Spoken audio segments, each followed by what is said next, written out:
the presentation. So not too long, but hopefully I don't tear up. After speaking with Ms. Rosinski last week at Forest Park and hearing about her from others, I know she is not someone who wants the focus of attention to be on her, but rather on the educators and staff she holds in such high regard, and on the students she cares so deeply about. Ms. Rosinski is truly passionate about making sure every student has the opportunity to succeed and feels that they belong. And her dedication to her staff and making sure they feel heard and valued is unmistakable. This past summer, she was given the Forest Park Middle School Excellent Educator Award from the Franklin Educational Foundation. Excerpts from that nomination include Jenna cares what teachers think. She speaks up for the little things like putting content teachers' rooms next to one another so they can collaborate better. And she advocates for her staff and speaks up when their voices need to be heard. Jenna is there for all the right reasons. She wants kids to do their best every day, and she wants staff to feel supported and appreciated. The principal welcome on the website for Forest Park captures the true essence of who she is as a leader and of the staff at Forest Park. Forest Park Middle School believes in putting students in the center of everything we do. We care deeply about the academic, social, and emotional learning and achievement of all students to ensure they are able to pursue their dreams, no matter what they are.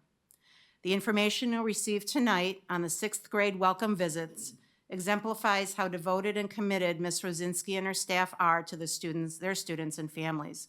This promises to be an impressive, inspiring, and heartwarming presentation.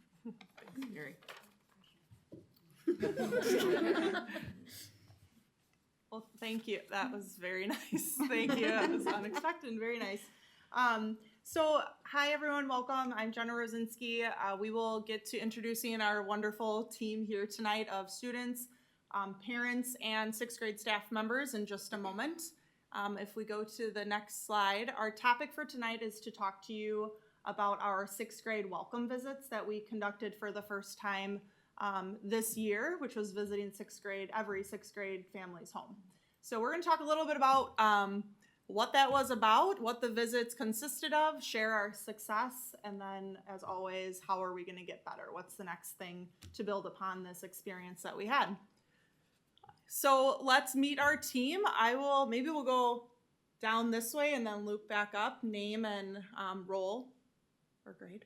Oh, 6. You can go first. My name is Gianna. I am in 6th grade Gold House at Forest Park Middle School. My name is Connor Beckman. I am in 6th grade for Blue House Middle School. I'm Danny Hogan. I teach 6th grade math, and this is my 25th year in the district. I'm Lindsay Shu. I teach 6th grade ELA, and this is my 4th year in the district. Tim Hogan, 6th grade math, 26th year in the district. Morgan Rosenkrantz, 6th grade math and science, and this is my 4th year in the district.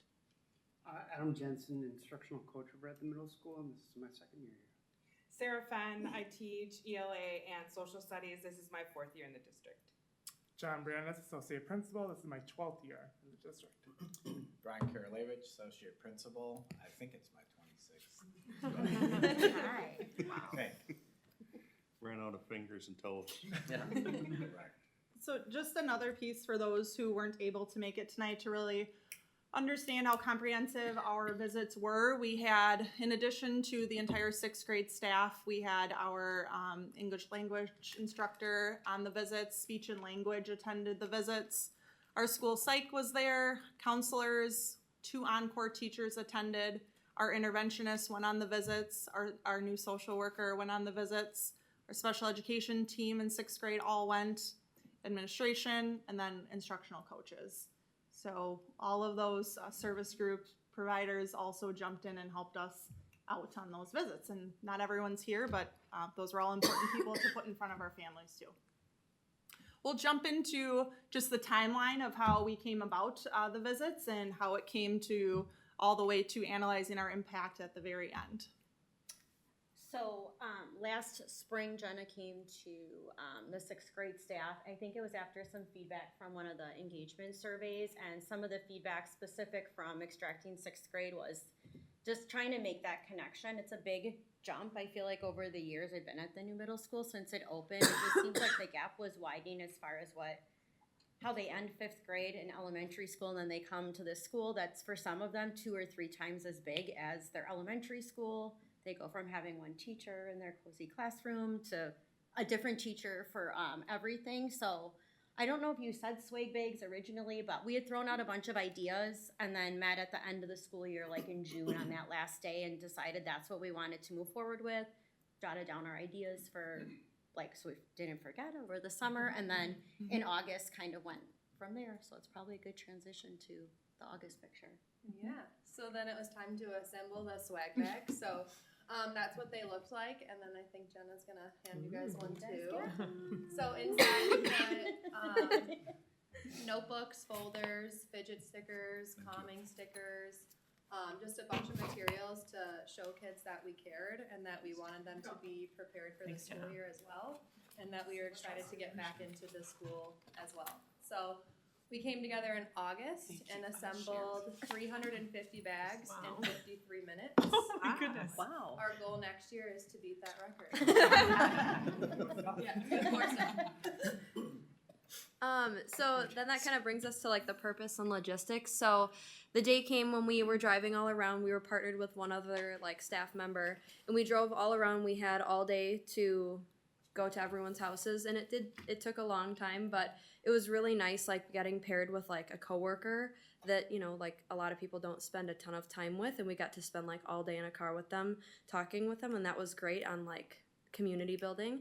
But then we would obviously go to the kids' houses, and it just was really nice seeing where they grow up and kind of where they come from, talking to the families when we would be at their door, and lots of the families would offer for us to come in because it was so hot on that day and offer us popsicles. And they were just super welcoming and very excited to just have us there too.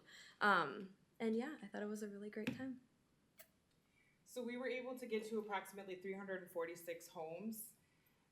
And there were only less than 10 opt-outs, so that's actually a really great number for us, especially in one day, visiting that many families. And then we were also able to get to the open enroll homes as well, so it wasn't just you're in our district lines, we'll come visit you. It was every single person that's attending our school will be visited. So I thought it was really cool. And then we did collect feedback from family and staff. One of the things as a staff member that did this that really stood out for me was, first of all, we get to meet all of our students and families and siblings beforehand. But also there were several kids that we were able to meet that were new to the district. And this was like a really impressionable way to meet their families and see them. And I think that a few of them had even said it really put their mind to ease because they were able to see their teacher and their family was able to meet their teacher and things like that. So just briefly going through a little bit of our family engagement data, which like Mrs. Hogan said was one of the drivers and why are we going to go about welcome visits. We scored relatively high in family engagement questions. This is our 6th grade data, but our 3 lowest are laid out for you there, and we're gonna just break those 3 questions down. The next slide is the first question that was scored lower. There are opportunities for my family to be involved at my student's school. And then we're focusing heavily on service groups this year. So our coherence plan supports really looking into gaps between students with disabilities and students who might be labeled with EL needs. And we really broke down the parents' responses to those 2 questions if you are labeled with EL or English proficient. The other one is I receive information of what I can do at home to support my students' learning. Broke it down by EL, students with disabilities, and without. And then the last lowest question was school staff asked me for information about my students' goals, strengths, and talents, which that was scored lower, and that's a great entry point to welcome visits to start that conversation about your kid and what they're good at and what their goals are and growth areas. But it also should be noted that the number 109 on that graph is 109 families filled that out. So it's a low number. So what other ways can we collect feedback? So we're getting more families telling us how their experiences are at school. Go to the next one. So we did a family feedback survey and got 162 responses from families from the visits. And these are just a few that we wanted to just kind of share with you. We're not going to read every single one of them, but the overall theme was just as far as the connection that we were able to make, not only just visiting and seeing the kids, but also having some good introductions and getting a chance to meet the parents as well. I know that there's one on here, I saw Mike, I don't know where he disappeared to, but there was a high school one on here who said the high schooler was jealous, so if you want to start playing around, we got a little bit of time. But overall, I think just how effective it was, being able to start making those connections and meeting our new students and bridging those gaps and taking away some of that, anxiousness and being a little nervous as far as, like many of our colleagues have said, coming into a big new building and meeting new people. My favorite one that is up there was the math teacher one. But again, the kids felt more comfortable. Connor's here today. I'm so happy he was here. He was actually the first person that I got a chance to see that was home when we did visit. So, and his mom was kind enough to join us as well. So, but yeah, a really good survey that gave us good feedback, and we as teachers too were very, very excited about it. In fact, we right away went out to lunch that day and started talking about how we can try to even make it better for next year. So, Another comment on that slide that's one of my favorites is the one at the bottom. Thank you for coming to our home. As a parent who did not have a great experience in school, this offered me a more comfortable setting for our family. So just recognizing like who we serve every day, and that not everything we offer to the community and our families need to be in our community spaces, and meeting people where they're at. So that was a very, very great comment that came through to show just the power of what we're doing, and that's all driven by our teachers here. So I thought that was a good comment. We're gonna hear from our students, but before that, are there any other teachers that wanna add? I know we've all kind of added in. Is there anything else any teachers wanna speak to? Coaches, admin? I think one of the things we want to just add is that we wanted to make sure that we went to all sixth grade families, so open enrollment as well. So Brian and I had the privilege of going to all the open enrollment families around the city, outside of the city of Franklin, I should say. It was a really great opportunity for us to bond to some really good music in the car, but also to meet some of our families who are open enrollment students. Yeah, and the one thing that struck us both was just how appreciative the families were. We believe that when it comes to engagement and education as a whole, relationships are at the heart of what we do. And one of the comments that stayed with us when we talked about in the car is like the family said, "I can't believe you came all the way out here." Right. So just really sending that message through our actions that everybody who enters our door is a member of our community, and that those families are as well. And kind of set the tone for us of like really being positive for the school year. We have time for the video? Okay. And then just a couple other student testimonials that we will play for you.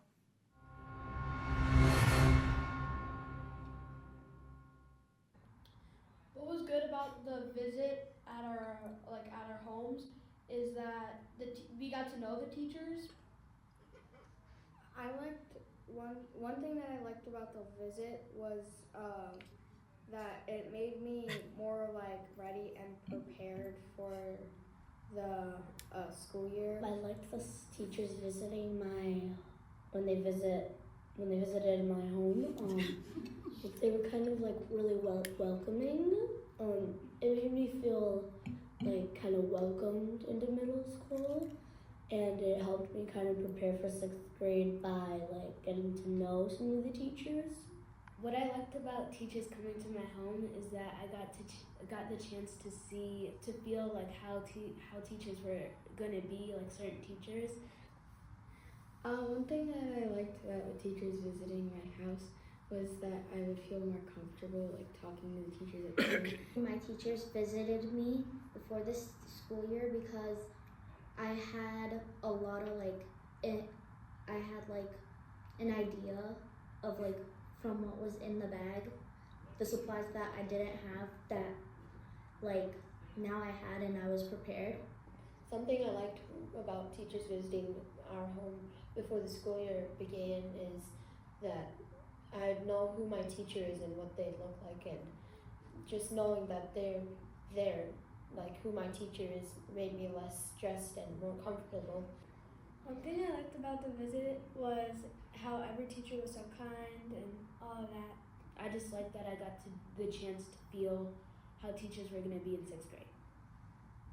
It just makes me like happy that I know that my teachers like care about me. It made me feel good because I got the experience seeing 6th grade teachers, and it's like different. So I got the feel of I got to feel the difference of not just being with my elementary school teachers, but with the So make it a little better about the people who would be teaching me that year. And it made me feel a lot like more comfortable that I would know like what my teachers would look like and their names, because I kind of forgot where my paper was for my schedule. I like the visits, and it like prepared me because like it got a sense of like how your teachers are and like what they look like and like their personality kind of, and it was like really fun because you got to like meet them like before like the open house and the first day of school. Something that I think they could improve on if teachers visit homes next year is maybe like giving an accurate time. I think Something that like maybe they could improve on would probably be like not coming in so early. Maybe if they came like a little bit later in the day. Something that would probably improve for next year is that maybe like waiting till later, Or like also if they had like maybe like a sharpener in there too. So we were all in our pajamas. When my teachers came, my mom told me to go answer the door. I was like, oh, I'm gonna go get dressed. So I went to go get dressed. And my mom was talking to the teachers, and I came out all dressed, so I kind of like embarrassed her a little bit. Because I was dressed and she was in her pajamas. I liked how the teachers visited our homes, and I think they should keep on doing that.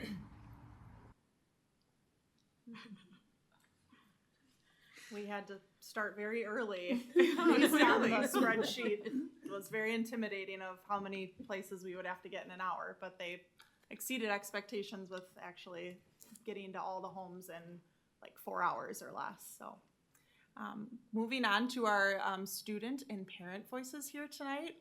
Gianna will go first and share her experience. So I'm going to be sharing my thoughts on the 6th grade welcome visits today. So they made me feel welcome and comfortable while I was about to head to a new school. And it helped me as a student because I got to meet a few of my teachers from my house, so I knew both of them when school started, which was super helpful. I think it should be continued because it was a nice welcome to the kids who were entering the new school. Future improvements to our process could be trying to have like the students' house teachers, at least a couple of them, come to their doors so they could meet a few of them and feel more ready for open house. And next we have Connor. Hello, my name is Connor Beckman. Today I'll be sharing how the welcome visits went.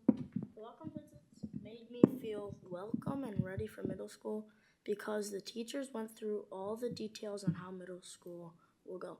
These steps helped me as a student because it made me less nervous about going to middle school. It also made me feel ready for changes. This program should be continued because it helped kids understand the guidelines. Some future improvements could be, like Gigi said, letting the kids meet more of the teachers from their house. Good job. Okay. And then we have a few parents that came to support today. If you guys would like to stand and add anything that hasn't been said yet, please feel free to give some comments on the parent side of things. I'll go. I'm Connor's mom. It was very brief meeting Mr. Hogan. I was on my way to work. They pulled in. Yes, I told Connor to get dressed 2 minutes before because I figured they were coming. Definitely was a very welcoming atmosphere and a really cool kickoff, right, to middle school, because coming from 5th grade into a bigger school, he was a little nervous, as all kids were, and just having those welcome faces. So then, you know, when it was like meet the teacher and then actually the first day of school, they really got to connect with those teachers. So I really appreciate that. And his younger brother, who's in 3rd grade at Pleasant View, really hopes you continue it because he really wants his swag bag. Thank you. My name is Michelle Carini. I am Gianna's mom. I just want to say you guys guys did an awesome job with that 2-week transition period. I mean, I know we're here to talk about parent visits, but to go from the transition days to the timing of the schedule coming out to, hey, we opened the whole building, you can walk your schedule. And now 2 teachers show up, and I know she mentioned having the house teacher. She was fortunate enough to actually have her house teacher and her advisory teacher show up at the house, but I know not everyone had that blessing. But then we go to open house, and it's, oh yeah, hey, you took a selfie with her the other day. This is awesome. I mean, obviously it's there for the kids, right, to make them comfortable. But when it's your oldest and they're starting middle school, it's not the most comfortable for parents either, and it was awesome. It's very well put together. Thank you. Yeah. All right, good job too. All right, so at the beginning we talked about getting better. Here are some short, sweet ways that we are going to get better. First of all, we're going to organize the visits starting at noon. Loud and clear feedback on all sides of things. So we'll start at noon. Also, teachers, this was teacher driven. So we had feedback. We can respond to feedback with thinking new and differently. So it's not a, hey, 6th grade, you're going to go on welcome visits and give up classroom time and go do it. The teachers all agreed to do, like, this was completely driven by them, not me. And it wouldn't have been possible unless they wanted to do it. So maybe give them a nice lunch before sending them off to do it starting at noon. The other piece we're going to focus on is offering translated materials in the bags. It's very easy through some of our other systems we have in the district to add a QR code to things to be able to translate some of the resources in the bag. One of those things being the attendance procedures, which are things we notice parents get a little bit caught up in with not knowing how to do. So we can make that simple and add QR codes to be able to scan that way. Pushing out our parent survey as a QR code in the parent pickup line. I collaborated with Mark Grunsky on this. We don't, the surveys are great, but we need to hear from more of our Forest Park families. We get a lot of informal data feedback through what kids need, and the transition is really hard.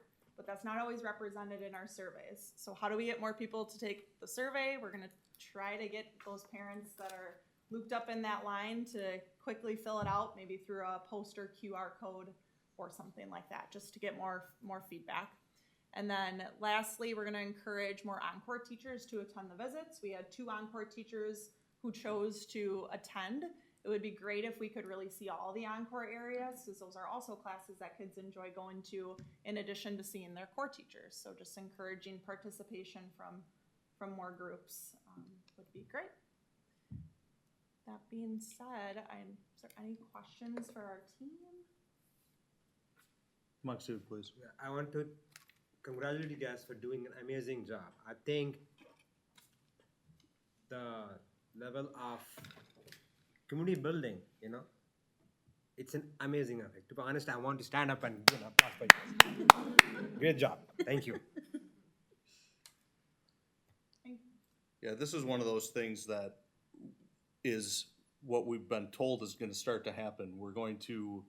Our processes have gotten better, and they have gotten better, and we realize they have gotten better, and the community sees that they're getting better. But then you look at the data, you figure out what you're going to do from the data, you do it, and then it was great, it was a home run, but you're trying to figure out how to make it better, and that continues to be impressive, so thank you. Your whole presentation, your whole presentation just made me smile, and I felt really jealous because no teachers ever came to my house for my kids, but we did have the high school band at my house one time though. Just fantastic, I can't get the silly grin off my face. I just think that was so great what you did. Well, thank you, everyone. The swag bags are yours. You can open and see what house you're elected into. Forest Green stickers. Green. Vision. Red house. Thank you, guys, and thank you, teachers. Thank you, and Forest students Park. and families. Nice job. Yeah. Pictures. Yeah, definitely. The whole crew should do a picture. Actually, get a picture. I'm not gonna walk as much. Everybody needs a picture. It's just Jenna. Yay, Jenna! too. You're slow. Go. Yeah, Mary. Yeah, Mary. Anybody. It's your school, Mary. I'm remaining seated. Safe. If you're short, go in the front. Make yourself short. Thank you. Get in the back. I know. Good job, guys. All right. What?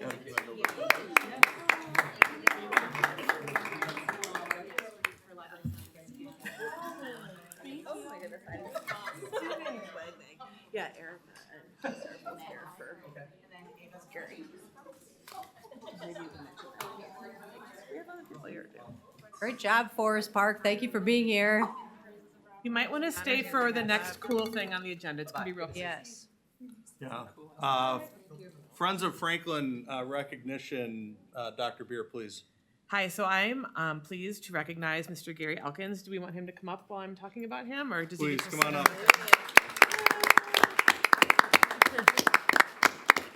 You can have a seat, Gary, or stand, whatever you prefer.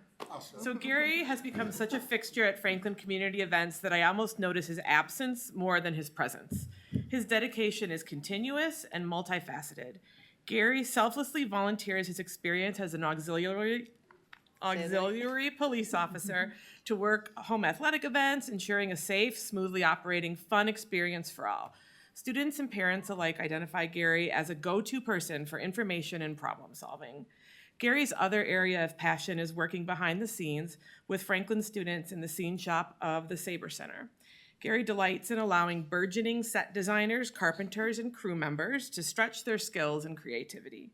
He never takes credit for the hours of work he puts in, instead reflecting back praise on his students.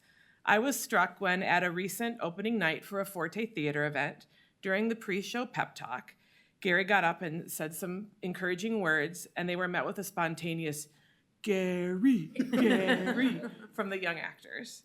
Gary Elkins is a selfless, respectful, kind, and fun man. We are lucky to have him here in Franklin.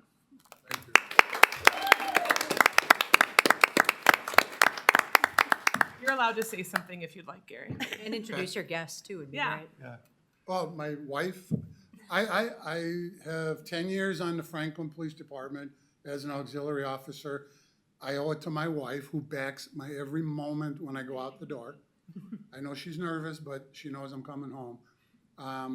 And with the high school, I've been there 10 years because of my daughter who's here, who is a graduate from Franklin High School. That's how I got involved at the Saber Center in 2014 when it was first built. In the fall, I met Steve Kraus through Rachel, and I've been there ever since. I love doing it. Rachel's husband, Joseph, is here. He played football for Franklin, and then he went to Ohio, Northern Ohio. And I just love doing it. I've been doing it 10 years now. And like Dr. Beyer said, I love watching these kids grow. I make them draw, I make them paint, I make them build it, take it apart and rebuild it if they don't think it's right. I keep telling them, I can build it, but I know how. I want you to build it. And they learn. They're really good at it. If you ever come to any of the plays, the fall play, the spring musicals, it's all built by the kids. I build very little of it. All the sound is run by the kids. All of the costumes for the fall plays are all run by the students. The lighting for on stage is all done by the students. They call the show. I go on a headset just to walk through the halls for security, like Dr. Beyer said, keep everybody safe while they're in the building, and the kids run the show. It's their building, it's their program, it's their high school. Let them do it, and I do. I get frustrated, as parents all know, but it works. It's great. I love doing it, and I'm not quitting. I'm not giving up. Good for us. I don't have swag bags for you, but if you show up, I can give you chunks of 2x4 from the shop. But I'd like to take a consolation prize back to the shop. So I appreciate it. I thank you for nominating me. Yeah. All right, I have to do the handoff now. Handoff and picture opportunity. Yeah, Gary, it's we say part of a better community a lot, and we would have a great community if we had more and more and more and more and more people like Gary, who step in and do stuff and help and just help these kids be better. So thank you, Gary, for everything you do. And I know Mr. Volo has often talked about, like, we've been hearing about the Check and Connect program at the high school. Gary is Check and Connect without the formalization. I don't know, can you nod if you agree with me? Yeah, a lot of kids check in with Gary throughout the day, and he's making sure they're walking the straight and narrow, and it's good. I do want to recognize the staff from the high school, because without them behind me, I go to the office to see Mike and to see Cordell and to see Mr. Hine when he was there, when he was a principal. Anyway, without those guys giving me directive, I would just put on my cop hat and be a cop to the kids. In the school, I can't do it that way. I have to do it as a teacher support system for them, which works really well, and they know it. So yeah, I thank Mike and his staff for being behind me all the time.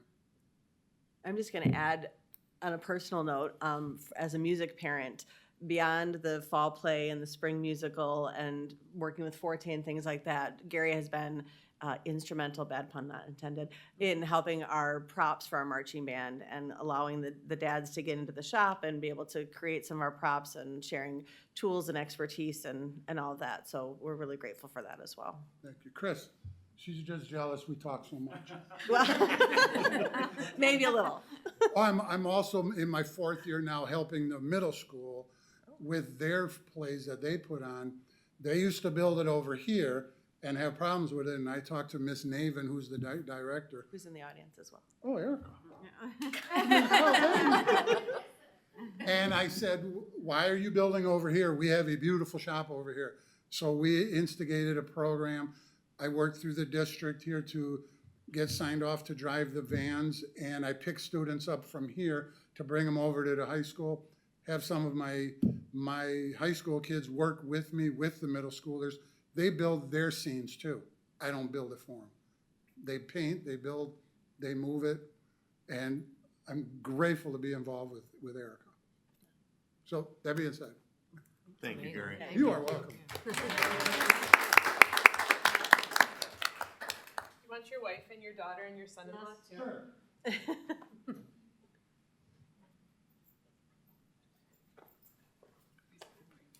Can you handle the hand-off handshake? Yeah. Sure. Grab this with your left hand. Yeah, you guys get in too.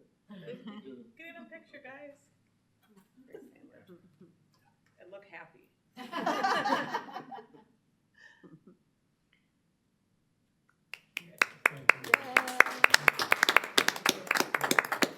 Oh, here, I want to give you the nice word.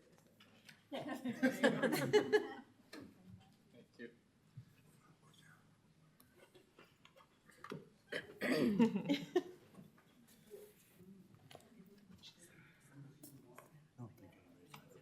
Yeah. I'll double check. I don't think so. You could probably just ask. Thank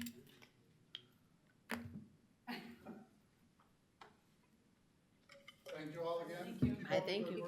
Well, Thank you, yes, Gary. for the new basketball. We can.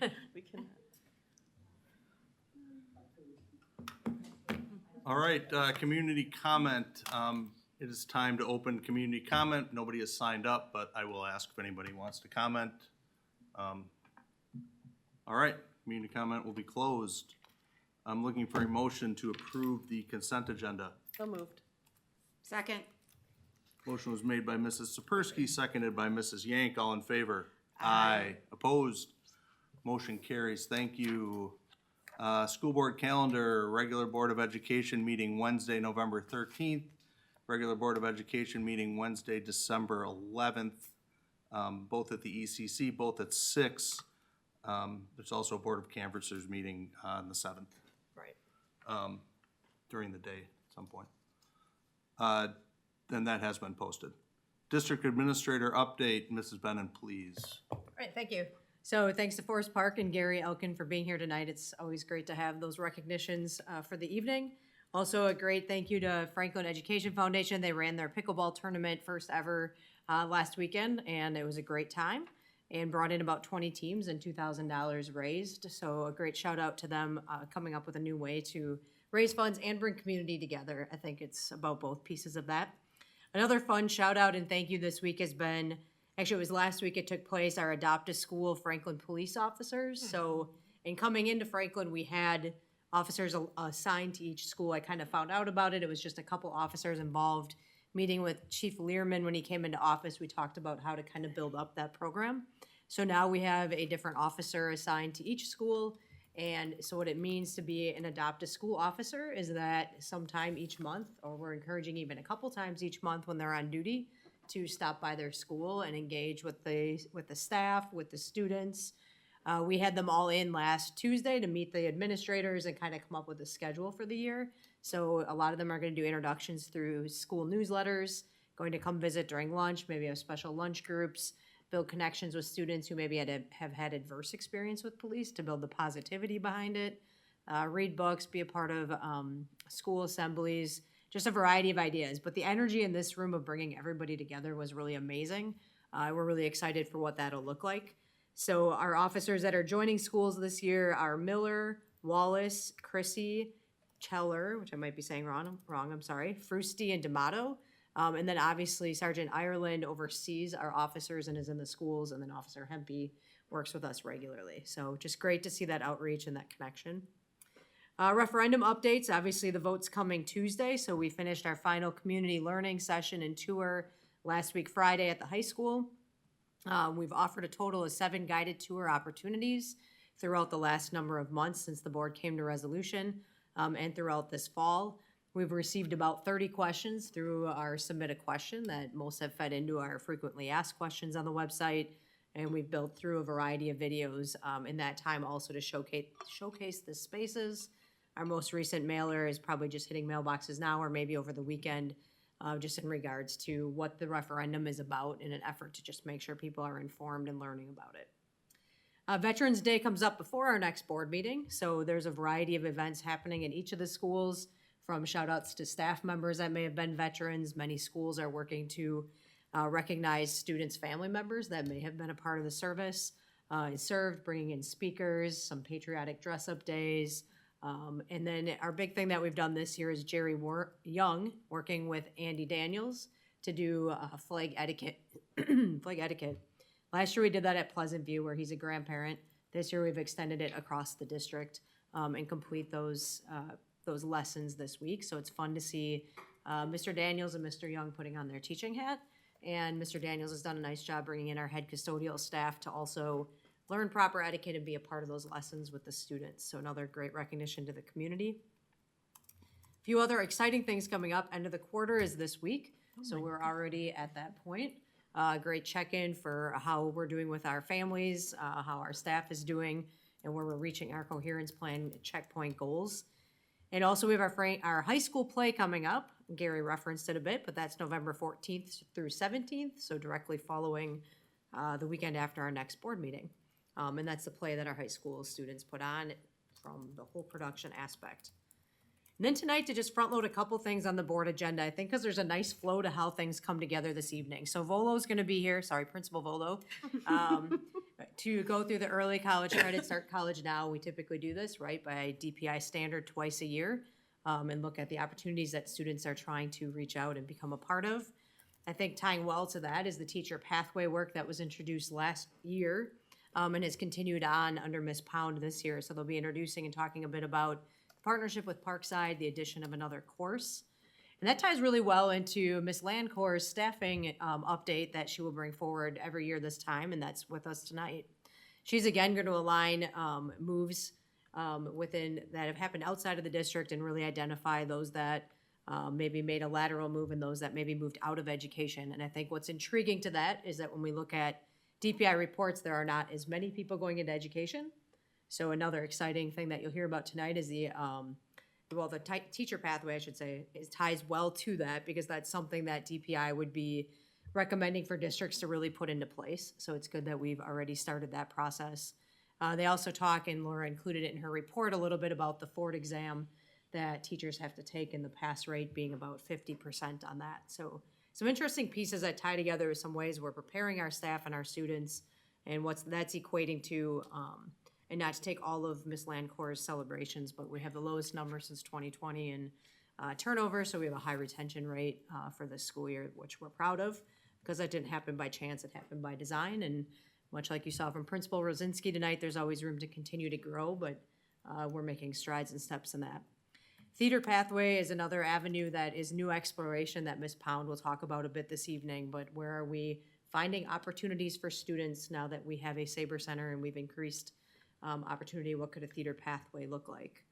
So exciting things. And then obviously we have our budget approval tonight. And I think the excitement that comes with that is that, we're gonna have to have a discussion about defeasance, which we've had healthy discussions at this table about that in the past. And, what I appreciate about it is that it's right either way. It's right to pass a defeasance or not pass a defeasance. It's right to pass 2 tax levies ahead of a referendum, knowing which one will be used by an outcome of it. And it's right to wait. But I think that what I appreciate about our board and that decision ahead of us tonight is that there's an administrative recommendation. We can have a healthy and polite conversation, and we can make decisions that are built out of trust for either side, wherever we decide to go with that vote. I just appreciate that it comes out of trust and respect and knowing that that's the opportunity that's there, that there's some decisions we can make with budget each year as we come around it at this time of year. So those are a couple updates and a lot of the excitement tonight. And any questions or concerns, let me know, please. Thank you. All right, spring 2025 early college credit and Start College Now and request approvals. Mr. Volo, please.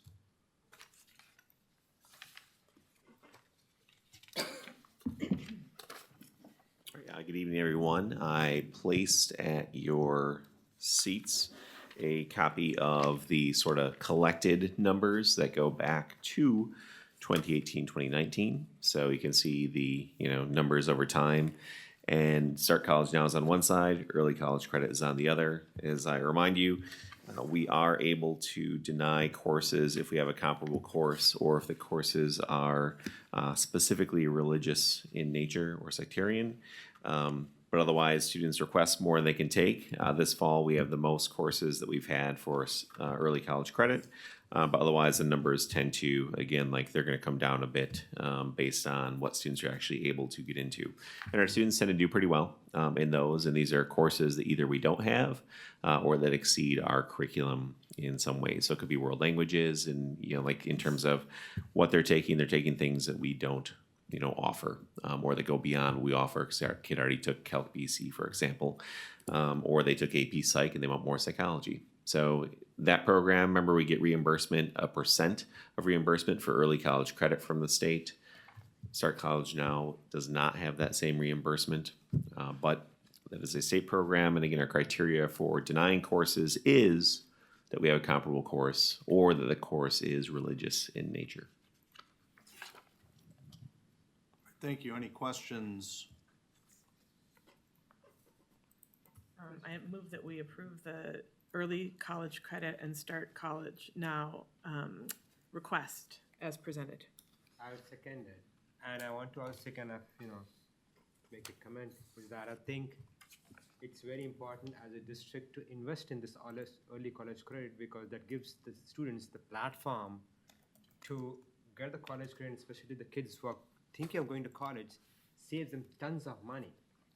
Student debt is becoming a staggering problem for all these young individuals, and if we can offer as a district this early college credit and spread the information, let the kids take the advantage of it. I've heard that some students are able to, from some places are able to enter literally not as freshmen but as sophomores, saving them at least sometimes $25,000, $30,000, which is a lot of money for a young individual who's coming out of the college. So I really take pride as a district us investing in it, and we must continue to promote this and spread the information. Thank you. Question. Hold on. Motion was, sorry, Linda. Motion was made by Dr. Beer and seconded by Dr. Khan. Please, Linda. And how many students are there? Is it 39 or? This is 33 unique students. And, so you don't track that data on this chart, right? As far as how many students are really participating in? How many different students are participating in terms of the courses taken? I don't have that on the chart. I've not had that it's something I could do. I just don't have that added here. And we're not sure, you said 33 are applying? Yep. And So we don't- and for early college credit can be any grade 9 through 12. For Start College now, they have to be juniors and seniors. Okay, and then we can assume that they all take one? Do you- Not not necessarily, necessarily. because Okay. you have to give something up necessarily, or do it in your own time. So classes can be night class, it could be in the middle of the day, and kids have choices. I mean, they've always had choices in the schedule. Sometimes it's choice between two classes we only have one section of, and usually we have a way of making things work, in our building, and even outside of our building if there's things that conflict. But they register for things. Sometimes university says, nope. We had the first this year, we had UWM say that this is only for our students for a variety of courses. That I've never heard that before. But again, they have to be admitted and allowed into it by the university as well. And sometimes it just doesn't work out. And that's what we tell kids, like, you do your best, you try it, and if it works out, it does. If it doesn't, that's okay too. Just to note, on page 1, in the middle of the page, you have initial social interaction assessment. There's 0 credit. It's a typo. Yep. Oh, Yeah, no, it's it's not just typo. My mistake. Okay, so even though we have really a significant rise in the applications, we don't really know how many more students are. Yeah, the number, I think that 33 seems pretty typical in terms of like the last few years. So I can't remember. I can look at the total number of applications. I could go back at the number of students applying in those earlier years, but 33 seems pretty similar to last year and the year before. But those students are again requesting a wider range. That's absolutely undeniable. There's some students who request quite a few, and you can even see if you look at the application number. For example, on page 5, application 26 starts in the middle of the page and runs all the way down. That's one application to one school from one student. So, and then again, like you multiply that by a few, again, like that's how the number looks bigger, but that kid really wants to take some classes at Carroll College. That's what I read that as. Thank you. Or Carroll University, excuse me. It's okay. Sorry. Thank you. Anybody else? All right, motion was made and seconded. All in favor? Aye. Opposed? Motion carries. Thank you. Theater pathway and teacher pathway, Ms. Pound, Mr. Volo, please. I didn't know if you wanted me to awkwardly sit right next to him. Yes, definitely. It's Personal, sit your 2 seats personal down. space bubble or whatever. So I'm thrilled to be here today to present 2 pathways. One, the educator pathway work that was started last year, or the year before, I should say, with Mr. Volo and Mr. Blessington, and continuing that dual credit opportunity through Parkside, and the other being the new theater pathway and kind of being the conduit also for work that was started prior to me with the visioning team. So starting with the educator pathway, as you know, the history, there is a commitment to education through the Education for Employment Plan. Also, there was a commitment last year made to this educator pathway through the adoption of the initial course. And here I am here today to present the home, school, and culture course, potentially for the 25-26 school year.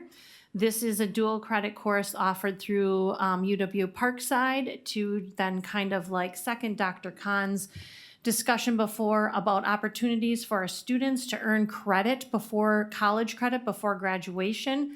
If we have students who are interested in becoming teachers and going down that educator pathway, this is a perfect opportunity for them to receive 3 credits through this course and in the previous course, which I think you said we have about 28 students in that section currently.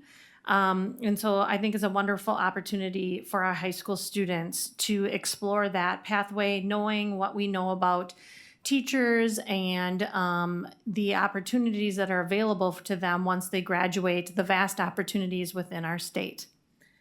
Mr. Volo, do you have any other pieces to add to this? I'll just add that in terms of transferability, so every UW school within education school, which is pretty much all UW schools, all have certain courses that you must take before you're admitted to a teacher program.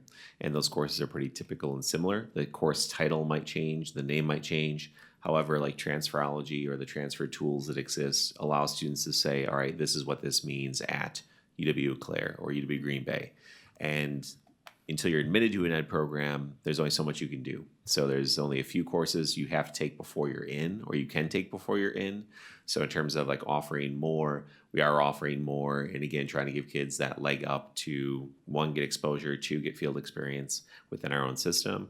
And then three, hopefully like decide this is something they love, go get their degree and apply.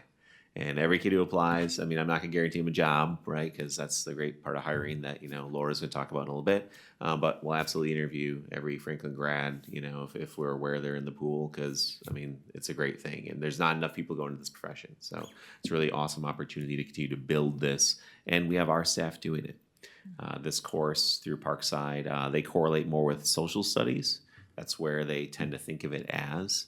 And again, it's a unique thing. We have several people in social studies with master's degrees in education and social studies who are highly qualified that Parkside would endorse. So it's going to be a great opportunity for our kids. And of those 28, I hope that most of them continue and we have healthy enrollment in the fall. So if I remember correctly, the model for this is that the courses are taught by Parkside, and then there's sort of a, I don't want to say a facilitator, but almost like a co-teacher on site, right? Our teachers are adjuncts, Yeah. so Adjunct, they have a liaison or a partner there at Parkside who observes them, and also we get to go to Parkside, and they already did a field trip this fall, and they get to see courses there as well. But the professor comes, gives feedback informally, and the feedback is positive and similar to UW Oshkosh in the CAP program, but the liaison is basically a peer who does the same thing there at the university, who then gets to see you in action, and vice versa. Because they do have to go through that pre-approval process in order to teach it, and they also have to have a master's in that content area in order to have the ability to teach the dual credit courses. Go, please. Could I do a quick follow-up? You can do whatever you like. Well, that's not true. Thank goodness. I lost it. Go ahead. Mary, please. So the Fort scores, obviously, they say that they're somewhat low. Is there a focus, like this is what you will be asked and we're gonna educate you on that? Not within that course, you mean within this course and how that structure works within the state university system? Not that my knowledge within this particular course, because the students are taking a course that is that, like, beginning, as Mr. Volo was saying, like college level course that you and I, like that level 100, equivalent course. So it's kind of like that and before you are admitted into that ed program. Angie, I don't want you to forget. Yeah. So with this pathway and then any other pathways that exist, and then also applying to the theater pathway, I'm just curious, is there someone staff-wise who's sort of the champion or the director of these pathways? Because they are sort of a larger thing than just a single course, right? So like depending on the person, so like right now we have a staff member who teaches the introductory education class. Yeah. And Adie Walters, the English teacher, it's the other part of what she does. Andy Thompson, we're lucky enough to have a community experience coordinator who, works across our community, but also like is part of that. And then in terms of academic career planning, I'd say that not only school counselors, but also like every advisor and everybody else, like we have a imperative to make sure people are informed of all the different things we have. So like with this idea, like there's not a person in the building who wouldn't and doesn't want to know more people go into education. So in that case, there's not a person per se for this course. I'd say Andy, myself, the student services team is more connected to academic career planning, but then we all share a responsibility for it. So put a pin in that question and we'll do it when we get to the theater one, because I don't know that everyone in the school is qualified to teach theater. But I should say that within this pathway, there's further opportunities. So it just doesn't end here. There's potential for us to offer youth apprenticeship opportunities within education and within our own district, which is really exciting, and some of the beginning work that Mr. Volo and I have talked about. So this, in my opinion, and also the Educator Rising group, and I can have Mr. Volo touch upon that a little bit more within the high school. So there are, if you talk about growing a pathway, where I feel like we're growing that programming, these two courses we have are just, I feel like, the start of that opportunity for our students. I think a little bit to add to that too, Angie, like usually when we're looking at starting a pathway, you start with like kind of a focus group. So that's how this started last year with Mr. Blessington, Mr. Volo, and a bigger group to think about what it looks like. Amanda will probably talk about that, and Mike in a bit with Erica, right? Like, what does the theater piece look like too? Like, how did we begin to brainstorm and think about what a pathway looks like? That's typically like the birth of a new pathway. And then you start to get into the focus area of what you were getting at. Like, so what's the license, right? Education, we probably have a few more licenses in the room. Theater, we definitely know is going to be a little more of a struggle. There's not a lot of theater license out there. We don't have one currently necessarily on staff, right? So it's also bringing in early, which we've done, Laura and HR to start getting exploratory in that area, start talking to people that offer already some theater learning within the district and see where we can partner and maybe have a liaison person that's a licensed individual. So that's kind of the struggle of the license depending on a pathway. But then if we think of like our automotives pathway, right? It started with this dream years ago. You started to get the program going. You got a few educators licensed within it. Then you start to be a little more homegrown and now I kind of know where I want this to go. Or Andrew Menti, right? Like now we can get into the construction too. So you have the support of the people Mike was saying, your student services, Andy Thompson's a great support, your administrative team, your district level. But then you can start to continue to grow those wings out on a smaller platform of people that are experts in that area. I got it. I'm on board. Cool. Gotcha. Linda, please. So with the educator pathway, they're not admitted to any college or anything. Anybody can take these. Correct. Correct. Although you do require a consent form from a parent to take this class, is that what it says? And consent from a parent, why is that necessary? Why do they have to take a consent? I think because it is university, there is a university syllabus involved. There is a university involved. It's a dual credit course. It's not just credit from Franklin, but it's also credit from Parkside. So we are collaborating with an institution that is outside of our own district. And there's financial obligations. And there's financial obligations consent also. to pay. Yeah, they can. Oh, there is. Yes, I'd yes. also add that the early college credit start college now also, regardless of the age of the student, the parents sign that they're, I guess, willing to allow their student to do that. Because students, like when they are taking these opportunities, they are building their college resume. And that works out for every kid who successfully does it. But like if it doesn't, that actually does have impact potentially on, their financial aid, competitive, merit-based things, et cetera, because they're building a college transcript, not just a high school transcript. So you can't take a class for college credit and then be like, I don't like that grade. I'm not going to tell the college about it. No, it And goes with you. These classes, the grade counts in your college GPA. Yeah, For it's AP implications. classes, the grade does not count in your college GPA, just the credits do. So for these classes, if you would take this and get a C, and maybe you're a kid who doesn't want a C, right? Parents have to know that that will stay with them on their college transcript. They're paying tuition. AP, you get the credits. This, you get the credits and the grade. So they have to pay for it and get credits and grade. And just like your faces, when you know that, parents might not know that, right? Parents that are new to this, it's a pretty complicated system. So it is similar to early college credit model, except that we have the classes in-house. Kids don't have to Correct. go anywhere. Fair. They're right They're here. right here. Right, yeah. At Franklin High We have the School. classes here, but And we have people qualified to teach them, which is, I think, exciting because our students know the teachers and they have direct access to the teachers right within the school building.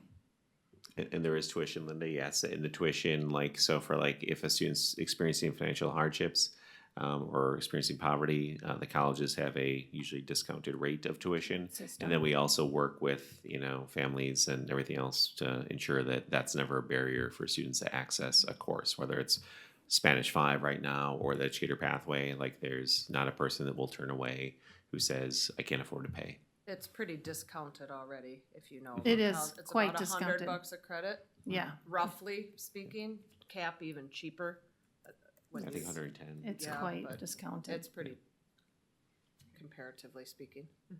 I think, it is a great initiative, especially with the national challenge which we are facing, the teachers, which people are leaving the profession in huge numbers because of the dissatisfaction for multiple reasons. I think it's one of a very creative way because even in other sectors like healthcare, hospitals, other organizations are coming up with ways and means where they are trying to give the exposure, taking up students for all this stuff. So I think, this is very innovative and hopefully will help us get some students back to our district to also, you know, address the shortage of the teachers as such. Thank you so much for this great job. Thank you.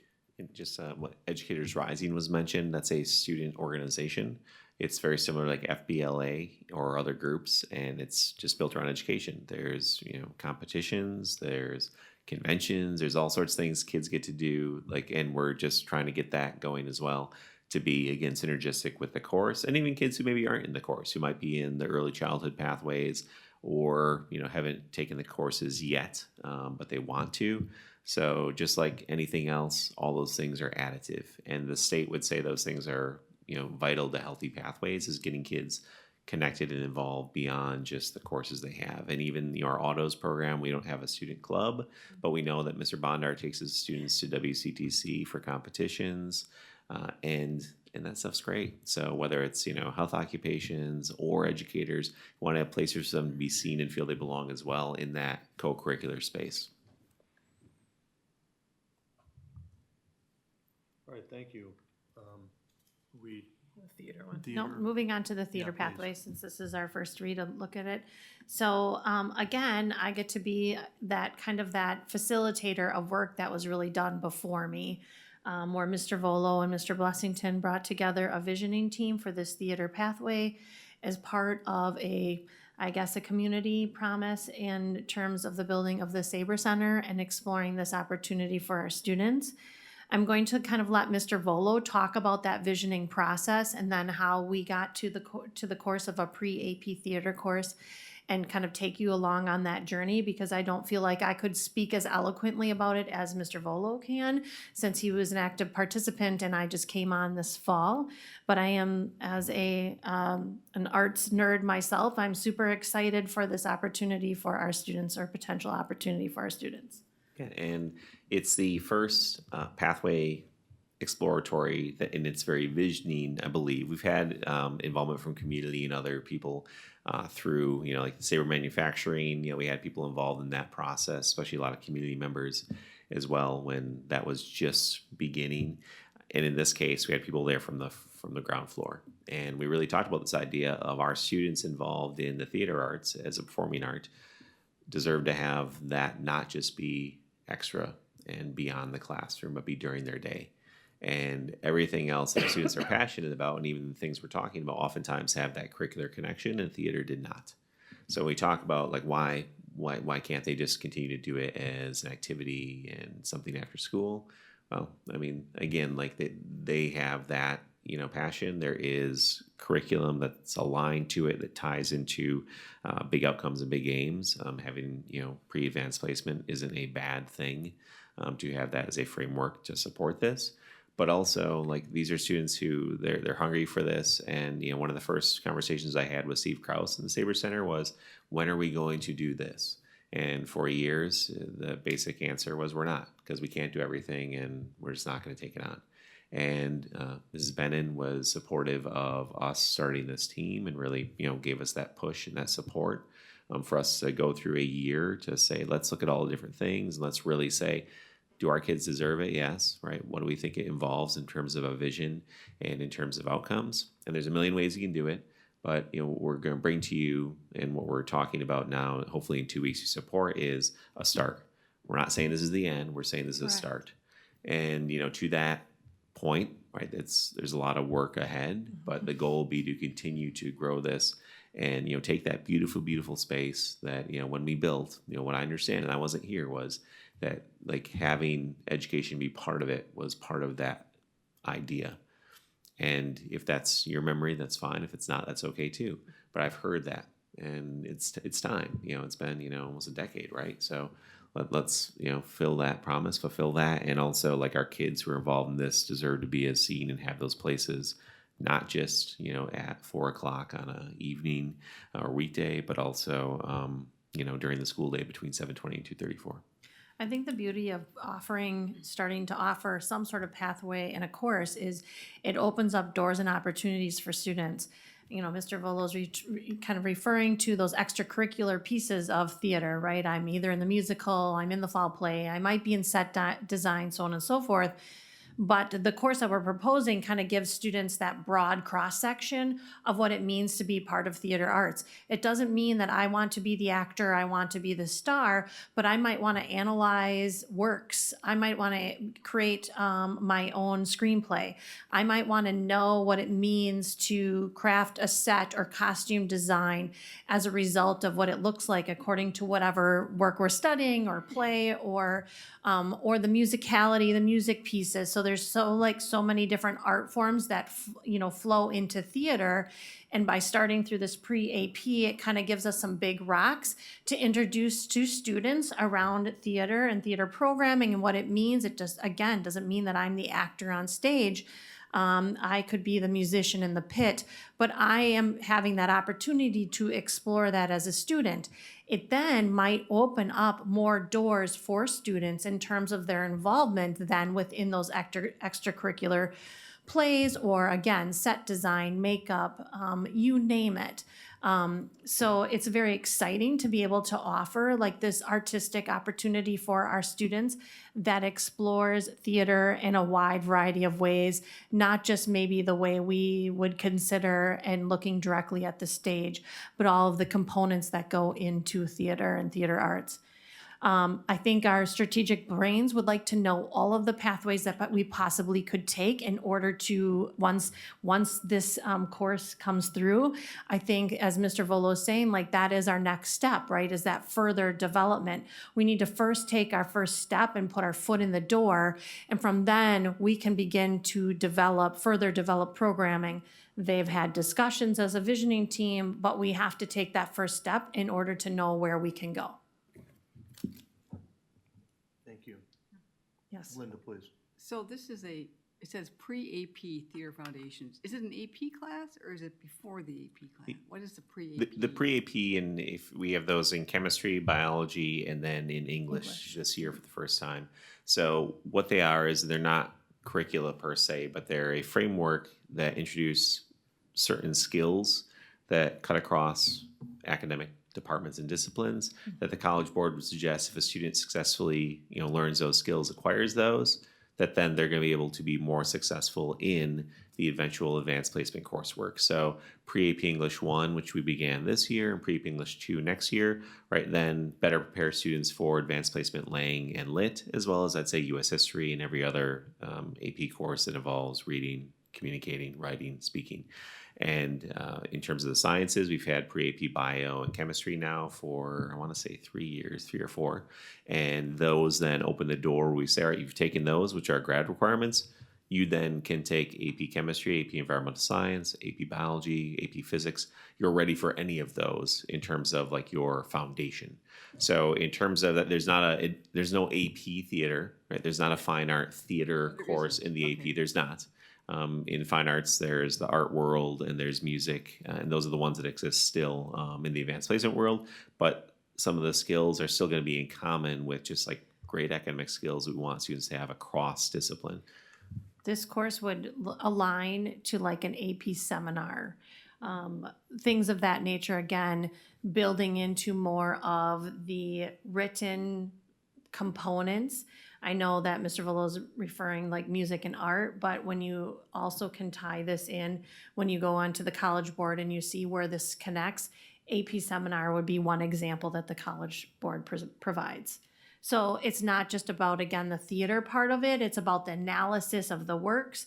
Some of those skills that you develop through this AP process or pre-AP process or the pre-AP English process will then filter into those AP courses for students because they learn how to think critically, they learn how to analyze work and develop their own perspectives, their own thoughts as a result, just as an example. Okay. And I would add too that, like, don't forget like theater, much like music and everything else, like it's fun and there are parts of it that are going to be like playful, and like have people doing things, creating things. I mean, just like art is, there's a joyful part of that experience.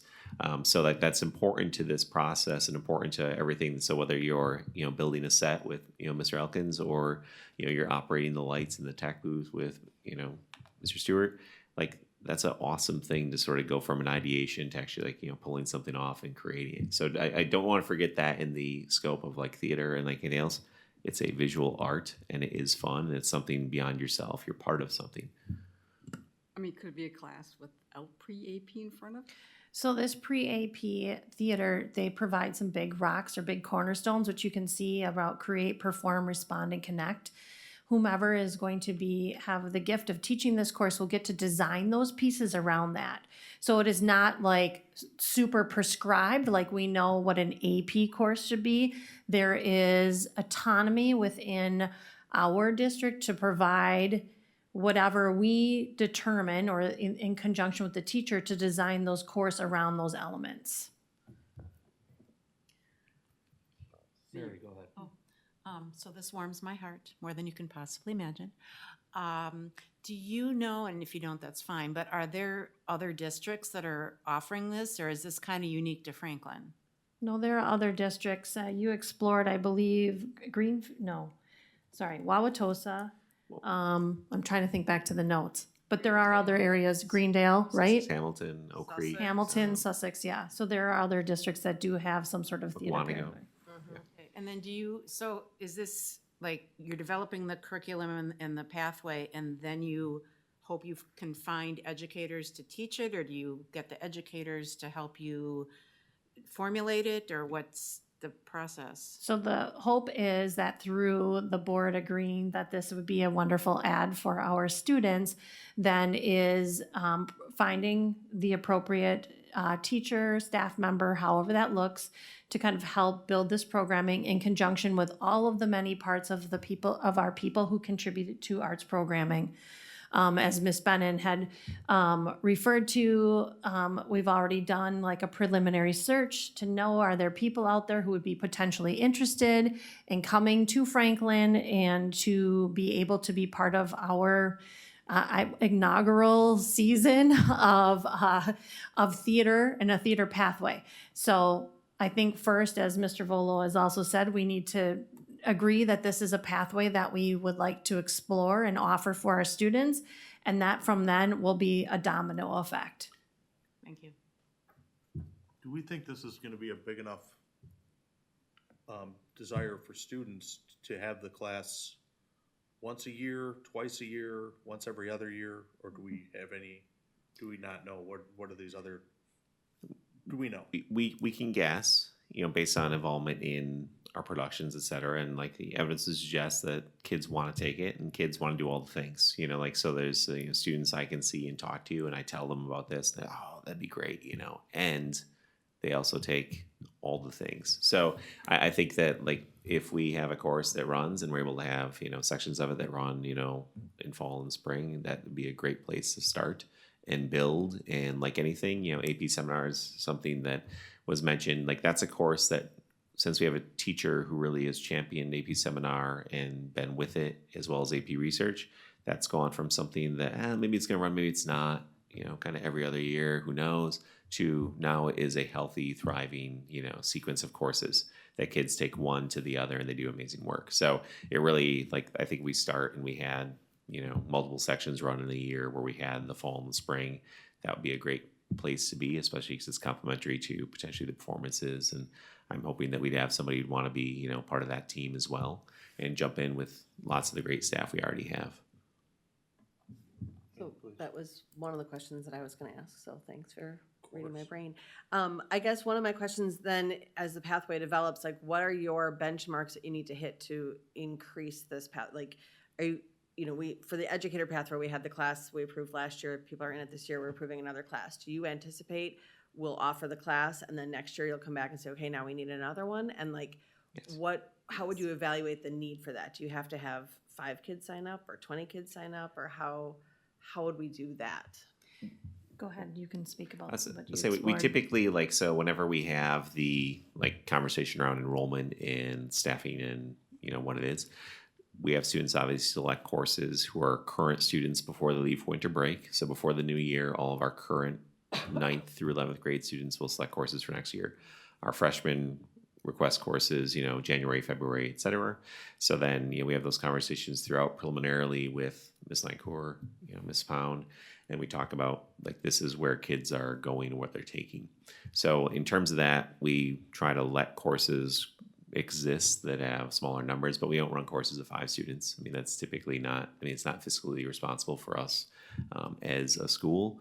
But also, like, we have decisions to make. Is it 15? You know, like can we support that? And we can support that in the context of staffing across the entire building of all the things as one building within a district. So that piggybacks onto the other question I have is, if this is one course that's offered, you know, maybe only one semester, you know, whatever, it's a semester course, what do you see in terms of challenge of trying to find somebody who would teach that? Is that somebody who would teach other courses in the district? Or are we looking for somebody who'd come in 3 days a week and teach, you know, just like one course? Like, how do we meet those needs? It can be either. I mean, so you could have a part-time person who's part-time at Franklin and maybe has another, you know, job they work in addition to that, or with another district.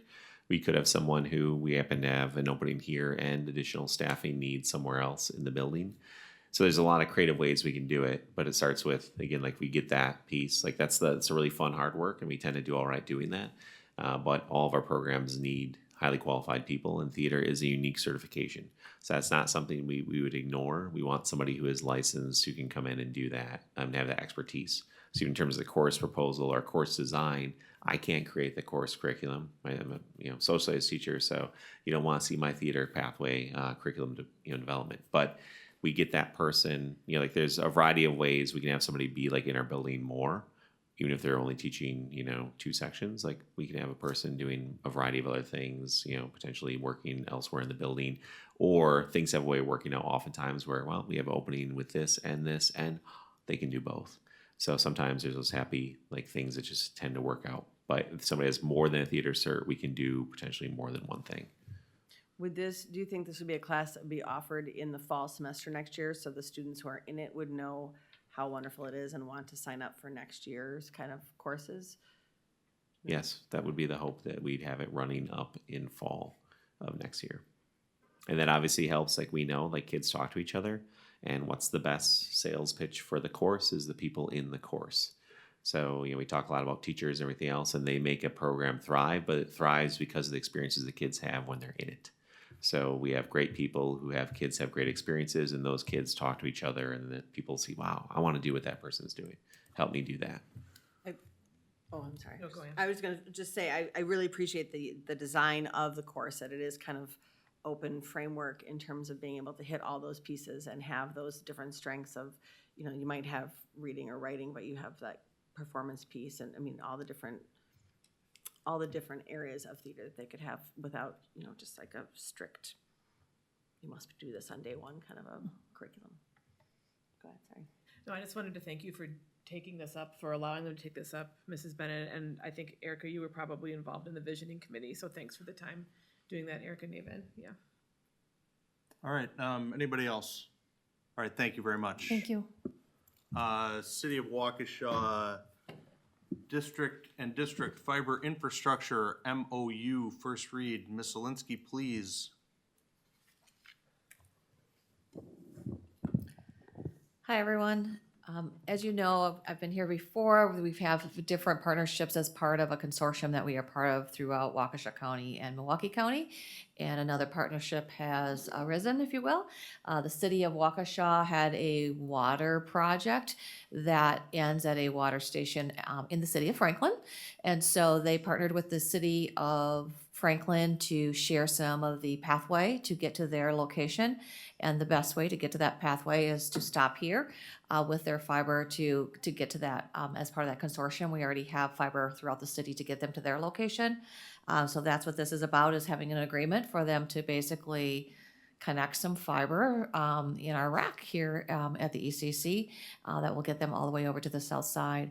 And I think the other part of that partnership to emphasize is because they knew they were doing this, and we have some property very close to where their endpoint is. They have ran some additional 12 strands for us that if we were ever to build in the future on the property that we own, we already have fiber in place from here to Ryan Road and approximately 80th, as well as built, just empty, if you will, shell of the conduit all the way to our property line for future builds if we ever need it. So looking tonight to share that information and the MOU that's attached. Is the MOU part of the agenda? I just saw the map. Was I missing something? It's or- there, it's the second yeah. attached item under public content. Yep, I added it this afternoon, I realized I had only attached the map, so I put the, Oh, it was this afternoon. Okay. Yep. I haven't seen it, so. So as with many things, I understand very little about this, but you, in your capacity as the expert, recommend this. Absolutely. Yeah, there's really no cost to us, and we get benefit out of money they spent to build up all the way to our property, really. So there's no expense to us. Again, it's part of that consortium of municipalities and school districts trying to share costs and help each other out and not have to rebuild millions of dollars of pathways. So yeah, absolutely. Sounds good. Do we get anything out of it aside from them building for us, which I assume is expensive, but do we get anything? so we don't share fiber, so that's a key component that Luann and I talk about all the time. So that's totally separate, so we have conduit built and we have fiber run. So we do get that, and that does become pricey, so like, in talking with Luann, and in my opinion, like, great, we're set up to start doing some redundancy projects. If we ever do use the land on Ryan Road, we're set up with fiber run to it, so now our connection to the road is significantly shorter than trying to get it all the way back to a manhole that we have. And then, as I mentioned, the redundancy piece, I think is a key component, because at any time, a backhoe can go through the middle of the road and unplug your fiber, and now you have to figure out how you're gonna connect internet. So however we can build a redundant loop around that we can just switch it from left to right to left would be very helpful. And this is a component of that. And Mike, I guess I add to what Andy just said, we already have that redundancy in one way. We built the fiber out to Alverno, but we're using the city of Waukesha's fiber already as part of the consortium to get out to Waukesha. So if something does get cut between here and Alverno, we have the equipment set up to auto route the other direction. So, and we've had to use it a couple of times where either WISCNet, our internet provider, or somebody has had an issue, and we had no downtime and didn't even know that it was affected. So we're already taking advantage of some of the things between here and out through Waukesha. Great. Thank you. Linda, please. So they're building this out for us? I'm just reading this right now. And they own it then, or? So, yeah, I guess a couple of things that part of the consortium, what we've kind of, I guess, all come to an agreement about how things work. Conduit is just the pathway, and then the fiber that goes through it, so the physical fiber. They built to here, and actually when they got to the city of Franklin, actually I'm not even sure if they built to here, because they wrote on the consortium, they wrote on some of the New Berlin's infrastructure, some of the school district of Waukesha's infrastructure, and then once they hit Franklin, they connected into the city of Franklin's infrastructure through their pipes, but ran their own fiber. So they own the fiber. The city of Franklin owns the pipe to get there. So that's kind of how that's been working. So whoever owns the pipe kind of takes care of the maintenance and the management of it, but everybody has, as Andy said, their own fiber. So we're not, the networks are staying separate, if you will. Traffic is staying separate. But the pipes are separately owned and maintained. Mm-hmm. Yeah, so basically they ran through City of Franklin's pipes all the way to their location, and then added some extra fiber since they were doing that anyway for us, for the future projects potentially. And I think the picture shows kind of where we share the conduit, nobody shares fiber, where we have our own, where it's a shared path, and where it's separate. So that's a graphic that shows all of those connection pieces. I think these things are important to share because it shows government working together. I mean, instead of 7 different entities digging a hole right next to each other, there's one entity digging a hole, and we're all sharing it, and that's what I think that's what taxpayers expect, and I appreciate that that's being done. So it's pretty maintenance-free? Yeah. For what they are, The pathways are maintenance-free, pretty much? really, we had nothing to do with any of it, quite honestly. They just need to be able to physically connect the fiber here so they can jump on the consortium's network to get to where they need to get to. So the MOU is about them being able to connect their fiber that they wrote, that they created, that they paid for physically here, because we have the connection to the consortium in our closet as part of that consortium. In our closet. Closet, that's what it's called, data closet. Sounds good. I know. Sounds great. All that IT language, sorry. I move to formally approve the City of Waukesha and District this is- Fiber Infrastructure MOU. This is first read only, Ann. Oh, But sorry. We would do this We look again? forward to that. Is it forever or? 25 years. Initial 25 term is years. 25 years. Okay. Until the technology changes. I was gonna say by then we won't have fiber, we'll have Yeah. flying It'll cars. just be implanted in your brain. Yeah. Wi-Fi your brain. Thanks. Isn't there a Wi-Fi going on or? Doesn't it go through the cloud or do we still? Two different things.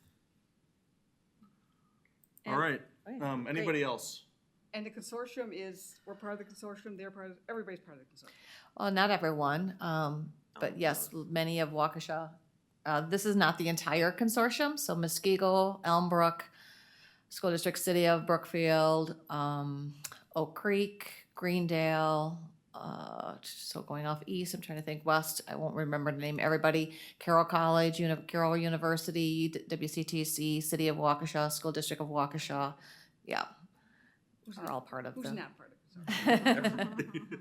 And it continues to expand for exactly what Mike was just sharing, is that trying to reduce costs and share where we can, but still kind of have our own entities within that system. Great. Anybody else? All right, thank you. 24-25 staffing update. Ms. Lancour, please.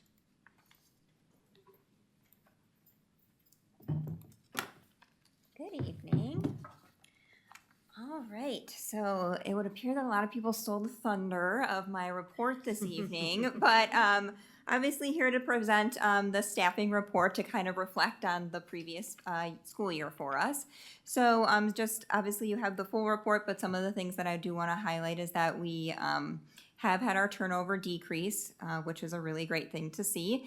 I'm hoping that it shows that the work that we're doing with staff and incorporating voice and really having everybody at the table making decisions is showing that employees are feeling more valued. Franklin's the place that they want to stay.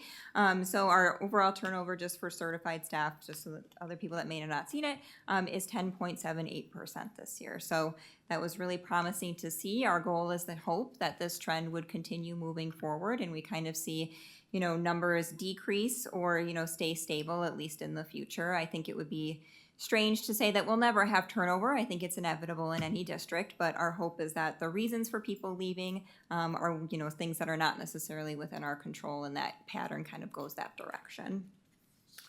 The leaves versus moves was, it's an interesting dynamic to kind of look at because this year it was split of the people that chose to leave. It was 50-50, but then the chart on the next page gives a little bit more detail into those specific reasons that people chose to leave. So it walks through just the 28 resignations that we have for that certified teaching staff.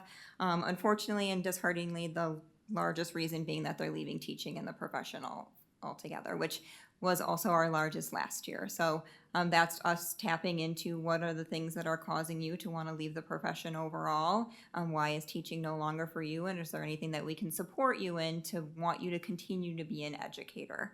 And then something else to just really kind of highlight is we are still working to make sure that we're monitoring our support staff much more closely. So this is our second year of really monitoring that turnover data. And as you can see, we've had some decreased turnover in our custodial staff and a really nice decrease in our educational assistant and office assistant staff, which was promising to see. Unfortunately, our food services staff did increase, so that's something that we're really diving into. It's a difficult position overall. It's got really specific hours and specific people that are looking to work those types of jobs. But really tapping into that staff and getting a better understanding of what does it look like for you to stay longer term, returning to the school district year over year. And then we go into just some of the initiatives that we continued from last year, some things that have been adjusted, as well as a lot of discussion surrounding that teacher pathway, which is really exciting to incorporate. So I'm happy to answer any questions. Anybody have questions?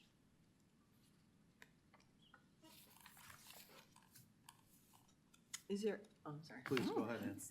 Is there anything new that you're gonna do this year in terms of those moves? We can't control all the reasons why people leave, but for the things that we can control, is there anything new that you're gonna be doing this year to try to tap into that a little bit more? Yeah, I would say new in the sense that a lot of that work would more, from my vision, come out of the Better Place to Work team, which is continuing this year. So that's really the team that's driving the innovation and the things that we want to choose to do differently to help reach the needs of our staff. So I don't know if I want to take credit or say that me as an individual, because it's really a team effort to make sure that everybody's understanding why people are choosing to leave.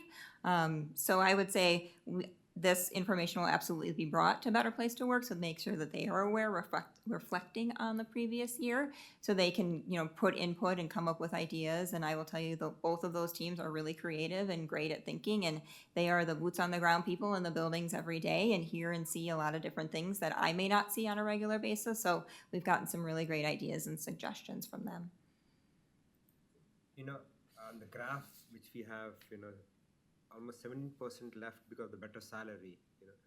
Do we know of how much of a difference, so that if we are trying to I'm not trying to say that we have to match everything, but just an idea of how much of a difference of the salary, which was because it's hard to assume that people might just leave for $1,000.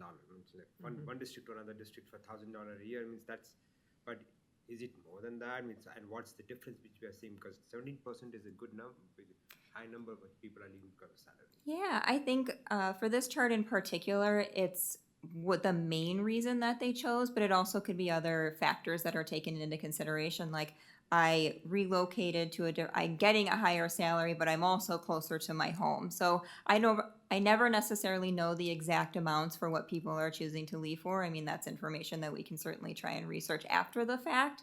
But I think it's really promoting that we have put forth with the Better Place to Work team a really strong compensation plan, that it's our first year of implementation, acknowledging that it might not be perfect. I'm not sure you'd find any district in Wisconsin that feels like they have the perfect system.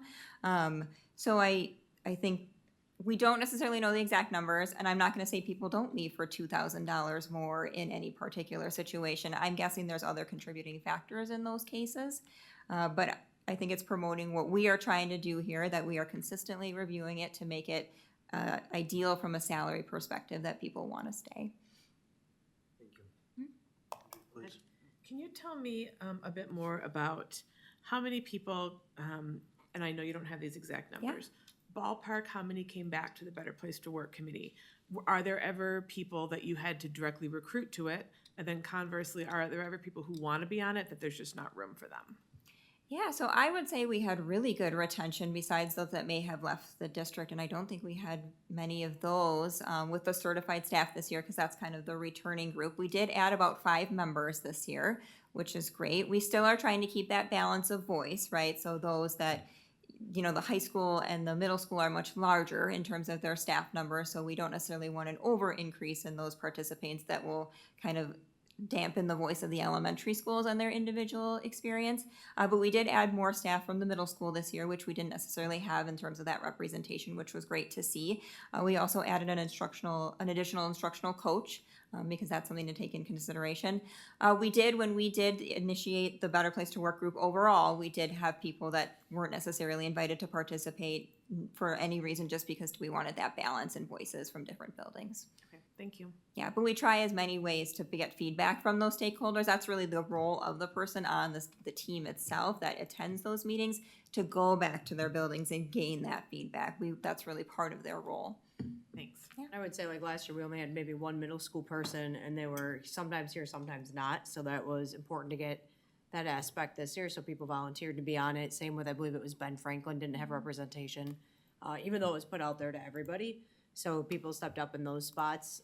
And then as far as recruiting, no, there's no recruiting. It goes out to everybody to be able to apply. And Laura did a nice job of explaining where you're not going to have 20 people from one building and 2 from another for voice. But where we did push back out this year was for the support staff aspect. So we didn't have as much support staff last year, and obviously it looks a little different. So that's a main focus, like we've shared for the group this year. So that's been re-pushed out to get more custodial staff. We talked about food service having a lot of turnover because of the uniqueness of the job. EAs, so that group has been kind of repopulated or populated this year, not even repopulated. We just didn't have as many people that volunteered last year, and this year have been able to cultivate that a little more. Yeah, for support staff, we have about 17 members this year, one of which is in the audience with us to support. So, yeah, it was great to see kind of the feedback. And that group had their first meeting, I believe it was about 2 weeks ago. So that was a really great first meeting and felt really productive to have those teams together. Quick question, are instructional coaches licensed teachers, or they? They hold licensure, yes. And they're required to for the job? Mhm. Okay, thank you. Very good. I'm so grateful that you broadened this to include the custodians, food service, office staff. I mean, just so crucial to the functioning of the district, and obviously such wonderful people. Are you ever gonna do like a little circle-y graph for why those people leave? That would be the goal ultimately. I would say with our support staff, the turnover is more consistent throughout the school year. So educators and certified staff is a little bit easier in the sense that they are all kind of leaving at one point in time. So they are all basically doing the same exit process at the same time. So those exit surveys and all of that. There are circumstances where, you know, with our support staff, they may stop. There's a lot of different, it's just a little bit more difficult. We still send an exit survey. The difficulty sometimes is that more likely than not, it goes to their personal, email address to try and reach out and make that contact and get that information. We don't get as much information back from that. So we are definitely still trying. We want to understand those reasons and gain a better perspective on it. I see, thank you. Anyone else? All right, thank you, Ms. Lancour.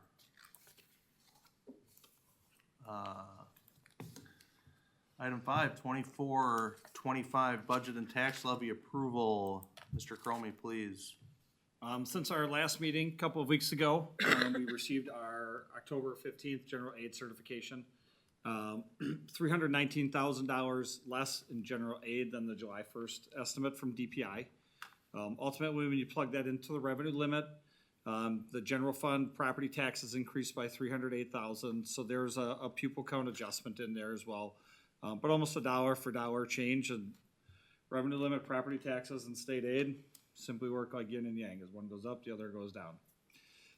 State voucher payments decreased by $37. Again, that's just in direct relation to our third Friday count. That's $742. I'm sorry. State voucher payments is funding the voucher program. That is a pass-through cost to us. So the state provides us with funding. You'll see $1,327,990. In June, we'll get a bill for $1,327,990. So it's a straight pass-through cost. Is this the first time it was reduced? Well, just from my estimate. I estimated 20%, so it's just under 20%. It still went up 19.5% or whatever, but I estimated 20%. So that's just from the projection. Number 4, the per pupil categorical aid of $10,000 is just related to student count, so $42 times number of FTEs. Number 5, I did forget in our initial one to put in our Fund 49 project. So should the referendum pass, there will be costs obviously associated with developing all of the plans and things like that. That all comes under Fund 49. We haven't spent Fund 49 dollars since the middle school, so that usually sits vacant. But I added that particular page on number 30. Those dollars come directly from the costing put together by C.D. Smith. C.D. Smith coordinates with PRA, the architect firm, and developmental costs, and they give us what's called a draw schedule. So what you'll see there is essentially the November through June draw dollars needed to fund the referendum project should it pass. And then number 6 is just a couple of minor adjustments to the high school budget. That did not change the overall amount, but it did change the location that those dollars went to based on Mr. Vola working with his staff and where dollars wanted to go. Ultimately, we take a look at the tax levies tonight. Those are near the top. If we have a successful referendum, you'll see a total tax levy of $42,253,962 with a mill rate of $8.71. For comparison purposes, last year our mill rate was $7.94. So that is a difference of 77 cents. If we have a non-successful referendum, you will see a tax levy presented tonight of $38,383,162 for a mill rate of $7.91. That would be a reduction of 3 cents. That successful referendum does include a defeasance of debt of about $4.5 million. It's $4,475,500 to be exact, being presented to you tonight. I know we've discussed the last time. There are two options. One, we do have a referendum on November 5th. The anticipation is for us to take debt out in the 2025 calendar year, so debt's a little bit different. We operate on a July 1st to June 30th. Debt operates on a January 1st to December 31st. We anticipate taking out the debt in 2025 with paying it back, paying our first payment in October of 2025. And so in order to do that, debt has to be levied in calendar year 2024 in order to pay in 2025. So that's why you'll see that attached to this particular year. The entire levy is due to the city by Friday, November 8th. The statutory deadline is November 10th, but because that is a Sunday, they have pushed that back to November 8th. So we're requesting you to approve essentially both, but the vote determining which one becomes applicable following the November 5th referendum election. Thank you. Linda, please. Do we have to, can we push that back 1 month and then not have to make that first payment in this year? So our 82 cents tied directly to the referendum is based upon having a payment in October of 2025. I'm sorry, I didn't quite catch it. Our 82 cents, which we have tied to new debt related to the referendum, is related to having a first payment in October of 2025. But we have no obligation to the 82 cents.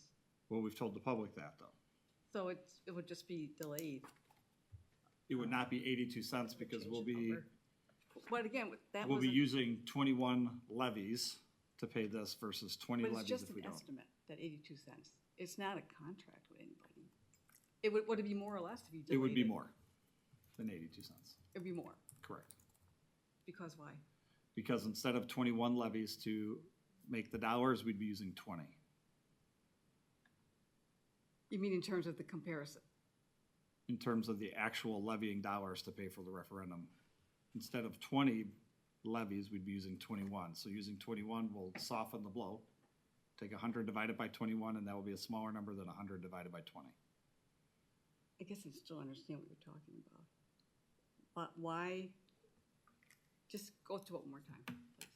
Okay, so we're paying in October of 2025. We're levying right now. And Based if on we- the payment schedule, we'll be able to use 21 tax levies. 21. Correct. Even though it's still a 20-year bond, because we're tax levying right now. So if we divide something by You say 21, do you mean this calendar year 21, or what are you talking about? 21 payments, 21 years. Life of the bond. 21 years. the 20 life of the years. bond is still 20, but because we would levy this year, right now, we would be levying over 21 levies versus 20. So when you divide something by 21, that's a smaller amount than 20. I get that part. I Okay. thought it was a 20-year bond. When It you is a decided- 20-year bond. That's what I started with. Okay, continue. So I'm done. why can't we push it off for a year? Because again, that will increase the amount from 82 cents and be something above 82 Because it's cents. 20, you only have, really, Correct. you'll have a true 20-year bond as opposed We'll to. have a 20-year bond anyways. We would just be starting payments in October and finishing in October versus typical payments of starting in April and finishing in April. But it's still very fiscally possible to do that. And I don't know why it would be I don't more. believe it's fiscally possible to beat the 82 cents, no. But why can't we, again, delay that to a year, another year? Well, because then we'd be lying to the public. Taxpayers wouldn't like that. We would be saving the public a year of taxation. We would be increasing the other 20 payments and then exceeding the 82 cents, which we've said we'll be under. I Or don't think we'll they're meet gonna- or be under. I don't think that that's The question.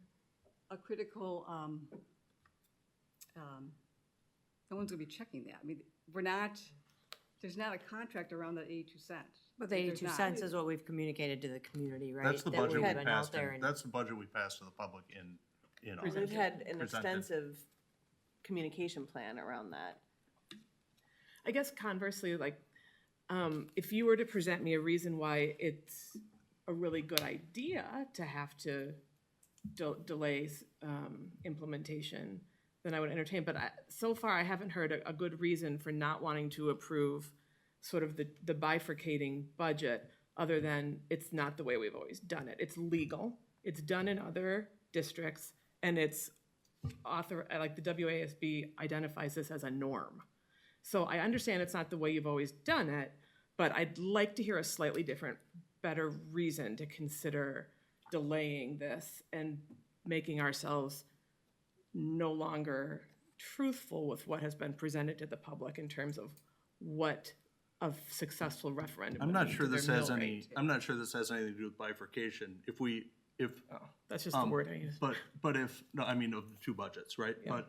But paying it in November and paying it in October doesn't make any difference. We would have to pay it, we would have to start paying it in 2026 in order to do it differently. Is that So, correct? yeah, like, Our debt, when you fiscal take year out debt ends. for referendums, it's similar to a mortgage like we have, right? It's large scale, but you don't pay on a monthly basis. You pay April 1st and October 1st.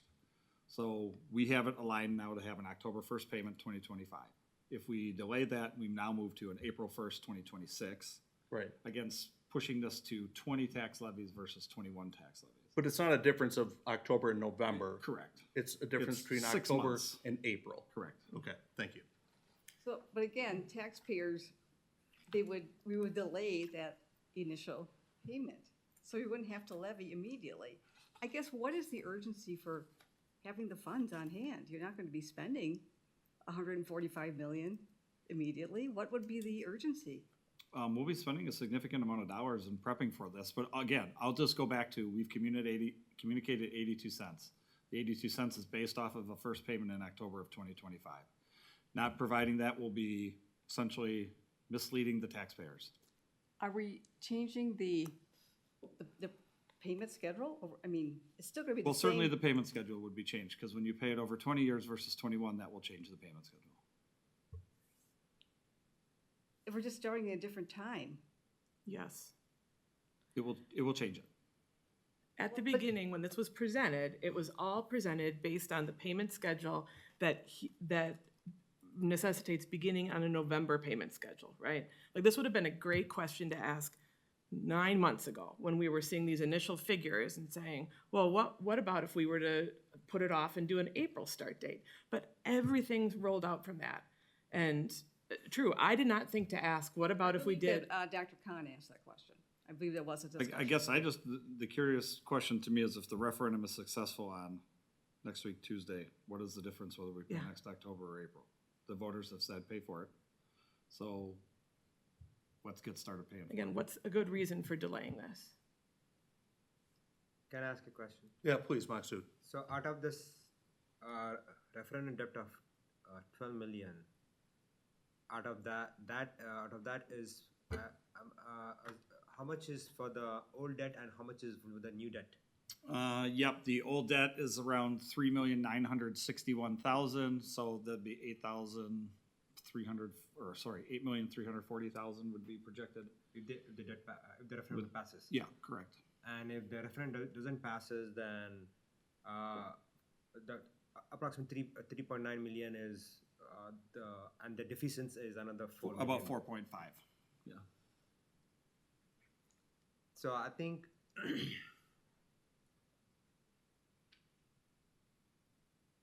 taking into consideration this year and a lot of, I know there were a few lucky residents whose property taxes have gone down, but on an average 5.6% have gone up, plus some people have seen 20% increase, some people have seen 30% increase, especially on the land value.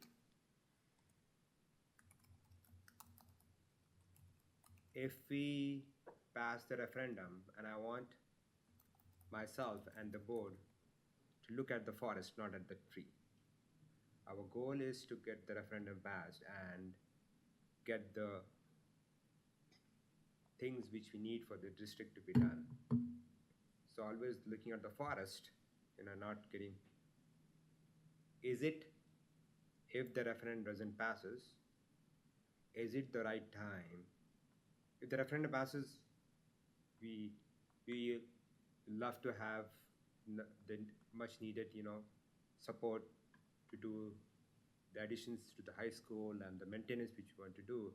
But if the referendum doesn't passes, will it be the right time to do the extra deficiencies, or can we hold off, just do, instead of the extra 4.1 million extra deficiencies, take it a look where we can be, if it's, because especially with the amount of property tax value which is going up, and a lot of people are going to show up actually to City Hall on November 20th. I encourage you to, as board members, maybe some of will kind of maybe see how a lot of people are very, very upset at the assessed value. And I don't know how this assessed value came about, but a lot of people have got assessment value way above the expectations. So when the assessed value goes up, that means the taxes are going up. That means if the mill rate is 7.91, it will be, instead if you have a $4,000 home, all of a sudden becomes $600,000 home, assessed value, that is the tax which the residents are paying out of their pocket. Now, are all these residents whose property taxes have gone up, have they seen the increase in their paychecks of that amount? And I want each and every board member to be honest with themselves. Some of have the luxury of paying. We can afford it. But not everybody is in that boat. There are families which are still struggling. We want the city of Franklin to be a Franklin welcoming city, irrespective whether you're making 10 million or 1,000, you must be able to afford your home and not worried about paying the taxes. So if the referendum passes, that it will be already a big payment coming out. But if the referendum doesn't pass, is this the right time to do the extra deficiencies? I like to kind of each and every board member to consider that. I would ask if the referendum doesn't pass, are we done? Does that mean we're not going to have a referendum again at some point in the very near future? The question is, has our problem gone away? Yeah. Because we certainly have 96 million in building maintenance that needs to be done. At some point, there's an elementary school to be built in the future, I would guess. We've seen the facilities reports.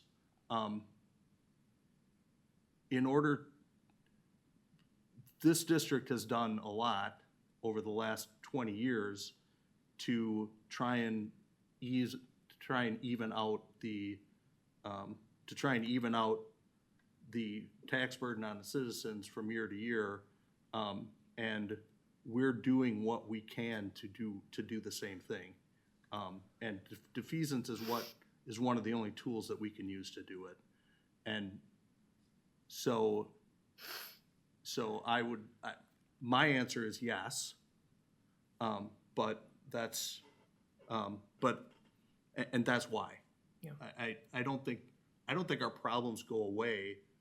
I think our problems don't go away. The thing is that if the referendum doesn't pass us, our problems don't go away. We know that.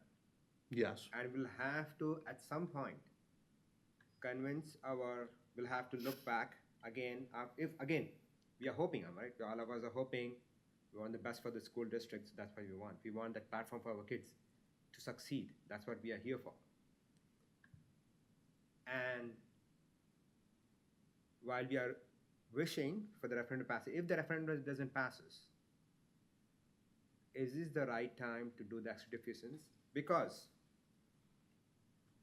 we have done extra deficiencies for the past so many years, and if doing extra deficiencies is not helping the district pass the referendum, then we'll have to look into what can be done. Means we have to we are paying off the extra mortgage, which is always good. Paying off the balance is always good thing. You know, having to take the loan out of your books is always a good thing. But there's always a right strategy and time, and we must never. If our goal, if the referendum doesn't passes, is to get the referendum back, to get passed again as soon as possible, then we'll have to find ways and tools to get it passed in the near How are we future. gonna pass it if we don't, if we can't pass it at 82 cents? And you're gonna How are we drop gonna the debt pass it service at, levy? how are we gonna pass it at, now you're going to raise it to, from, I'm just So- gonna, 791 is the number we have right now, so say that number is $7 and, say that number is $7.50. Or I don't know if we don't do any defeasance at all, if it would be $6.99. $6.99. So that's a decrease in 90 cents-ish. If that number doesn't just go up 90 cents on the other end, it goes up $1.20. Yeah. Because now we have to pay out that, and I don't know the exact number, because I don't know how much another referendum would cost. But then what do the taxpayers say? Plus 82 cents, right? Well, I could suggest what they might say, if I could speak, please. We've I all was- had our hands all up. had our We've hands all up. had I our have hands up, too, Linda. But it's pertinent to your question. Because if we don't do the defeasance, their tax bill will be decreased. It'll be more affordable to them. Because we've given them a cut. You're just layering on top. This gives them a break when they need it. It gives them some sense that we recognize, and we're like building. There's gotta be some relief somewhere so they can feel that they can afford it. It's not just that 82 cents, it's the 82 cents on a $6,000 property tax bill that people are probably thinking is too high already. So it doesn't matter if it's 82 or 92, we are in a high tax place right now. And it would probably benefit to us to bring that back down so that people can get some breath before we can take on a referendum. It may make that next referendum, should we need it, more palatable. Or it could make it less palatable. It depends on people's ability to hold a sort of a long-term decision in their mind. What if in 2 years we had to go back to referendum? Will people, and I don't know the answer to this question, will people say, oh yeah, they did lower our taxes 2 years ago. I didn't notice because my assessment went up and it was buried in the city taxes as well. So I'm gonna say yes to this because I want to give them that reward. Or will people look at the little chart in the bottom right-hand corner of the handout and say, oh, this is going to raise my taxes 82 cents per 100,000? Or it's not right or wrong. It's a difference of opinion. But I want to say, let's be honest though, it says 82 cents, but they're already paying half of that already. It's 'cause pretty they clear taxed them. that that's on top of what they're already paying. But they didn't have a voice in what they're already paying. They had a voice to elect us. That was their And their I'm voice. saying as decision makers here, I understand. And I'm saying I have a slightly different opinion unless someone can convince me that people will be better set up to approve. Because if the referendum doesn't pass, I want to do whatever we're going to do here budget-wise to set us up to pass something. Because we've all seen the binder. It's not going away. And I would hope we wouldn't wait another 5 years to address it again. Because then we'll just be kicking the can down the road. Let Anne speak because she has been trying to speak. Yeah, So- please, Ann, go ahead. Well, in terms of the defeasance, that's what allows us to set up to have, better debt or whatever. It's the long-term planning that allows us to do these projects. So as has been said, if it doesn't pass next week, and yes, of course, we all want it to pass. If it doesn't pass next week, as you've said, we still have to do other projects. And if passing a budget with defeasance gives us that cushion to be able to do those projects in the long term, that's our job as board members, is the long-term planning and looking ahead and setting up the district for success in the future. If you don't have that defeasance, if you don't have that cushion, you're not as successful later because you're asking for more money later. It just seems like it makes sense for us long-term. What kind of Well, cushion look are you thinking of? I don't understand your use of the word cushion. Maybe that's a poor word choice, but like, we have to look to the future, not just what's gonna happen next week, but we have to be stewards of the district for the future. And I think that the budget as presented by Mr. Cromie allows us to do that. You know, I've heard a lot about letting the voters decide, and we've had defeasance in the budget 3 years in a row. We have public hearings at our annual meeting.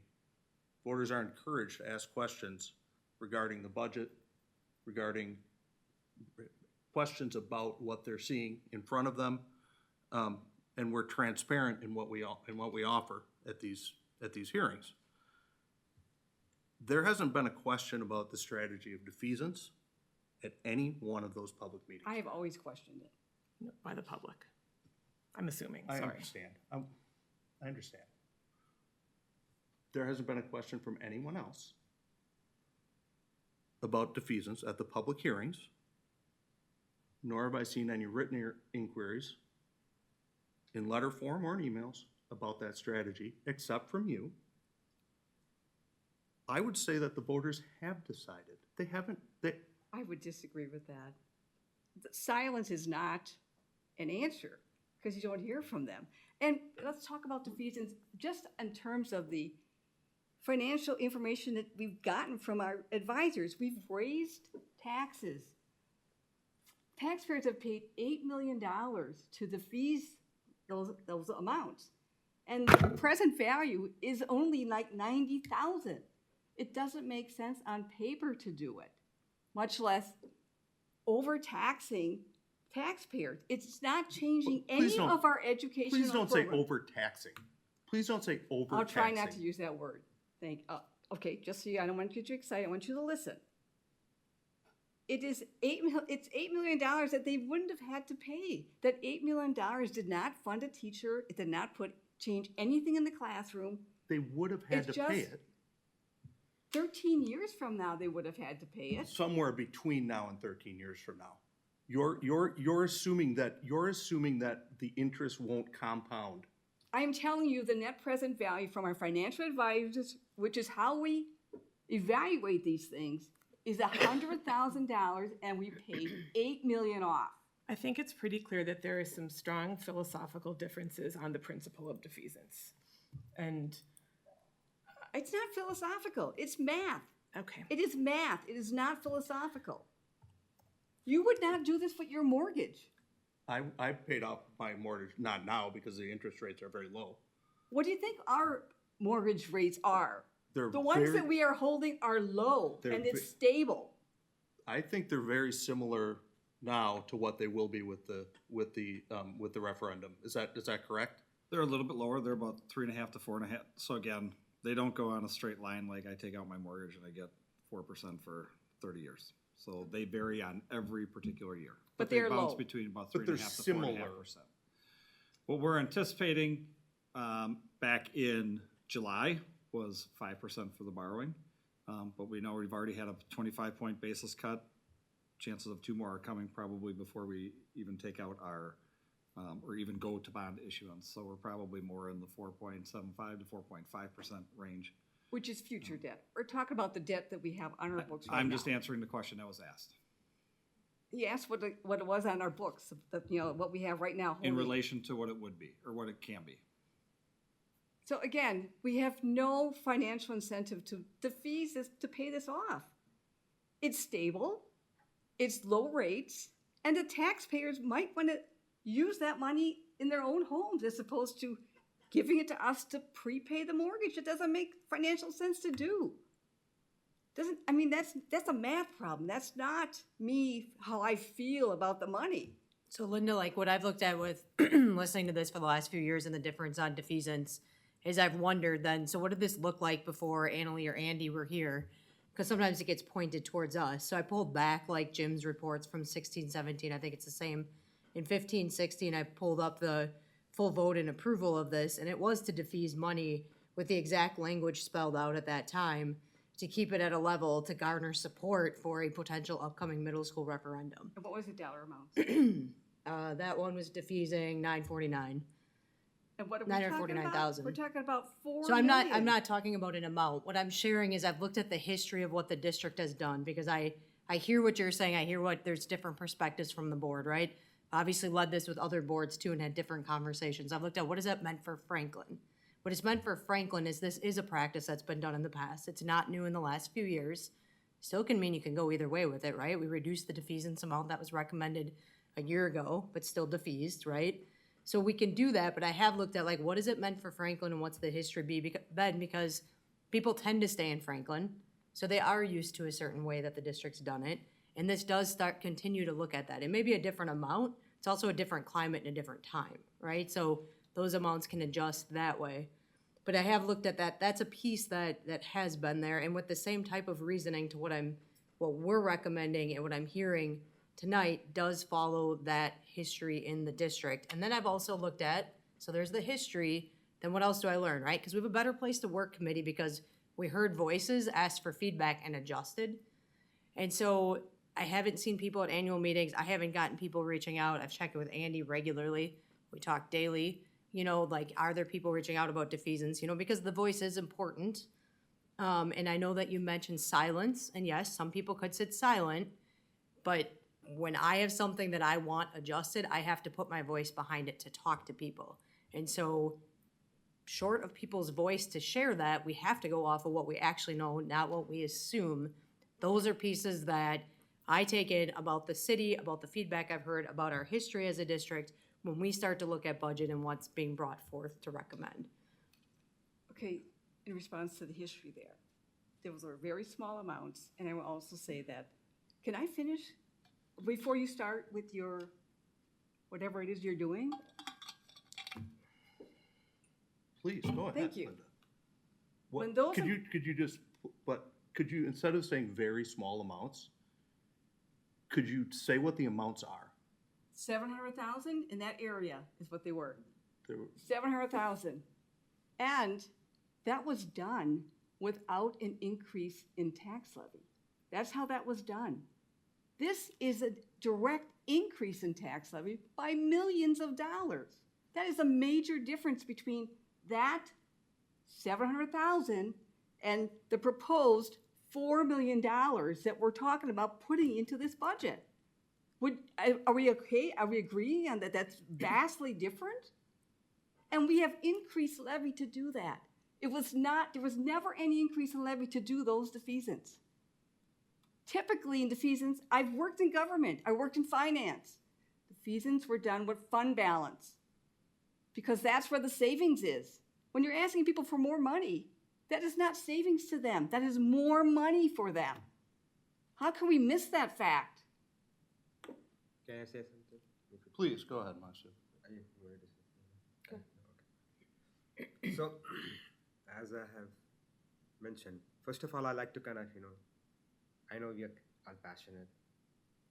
We are here for a reason. I really value our professionals for their sincere input and hard work. There's a lot of hard work which goes behind coming up what is wishing the district the best. They are here to guide us with the best intentions as such. So I will humbly request that we must not be doubting anyone's intentions here, whether it's administration or whether it's the board members. We must respect and give the benefit of doubt. And only then when we have a positive culture, we will move forward with respect and acceptance of everyone's opinions. So as I have mentioned, is that it's always good to pay off the debt. Now, if the referendum doesn't pass us, what is our strategy to get it back on the books, to get it passed? I think some of the board members have talked about, we have been thinking about, okay, if November 6th comes and we have to deal with it, what is the best time, what is the strategy, how palatable or what form to do it? But may I ask, is that okay? We do, if he doesn't pass, we do extra $4 million deficiency. Yes, but we still have to take the extra loan. For example, next year, instead of 145 million, if I'm just giving a hypothetical thing, no one has told me anything, I don't have any expert insight. Instead of 145, we decide to put on the referendum 100 million, for example. Now, next year, 100 million, we still have to have the payment plan. We still have to have the payments to be sorted out, which is going to be added. So us paying right now, yes, we are able to shove off some of the old debt, but our amount which is there, the 4 million, stays there. Our 3.9 million of the debt which we have to pay stays there. So a scenario for 2025, if God forbid, if this doesn't pass, we still have the 4 million. We have already levied our citizens extra 4 million.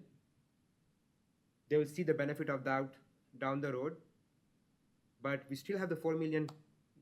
And then, like option A, again we'll have to add whatever at that time. If it's 100 million referendum, if you have another 6 million to that, it still adds on. So my point of view is that at this year, now I have been living in Franklin for 10 years. I have never seen assessment like this, and I have been a homeowner since day one I have moved to Franklin. And I have never seen assessment like this. This year, I don't know what it is with the assessment, but it has been an unrealistic amount. Well, I suspect it's inflation. I mean, But property values have gone up. Inflation also.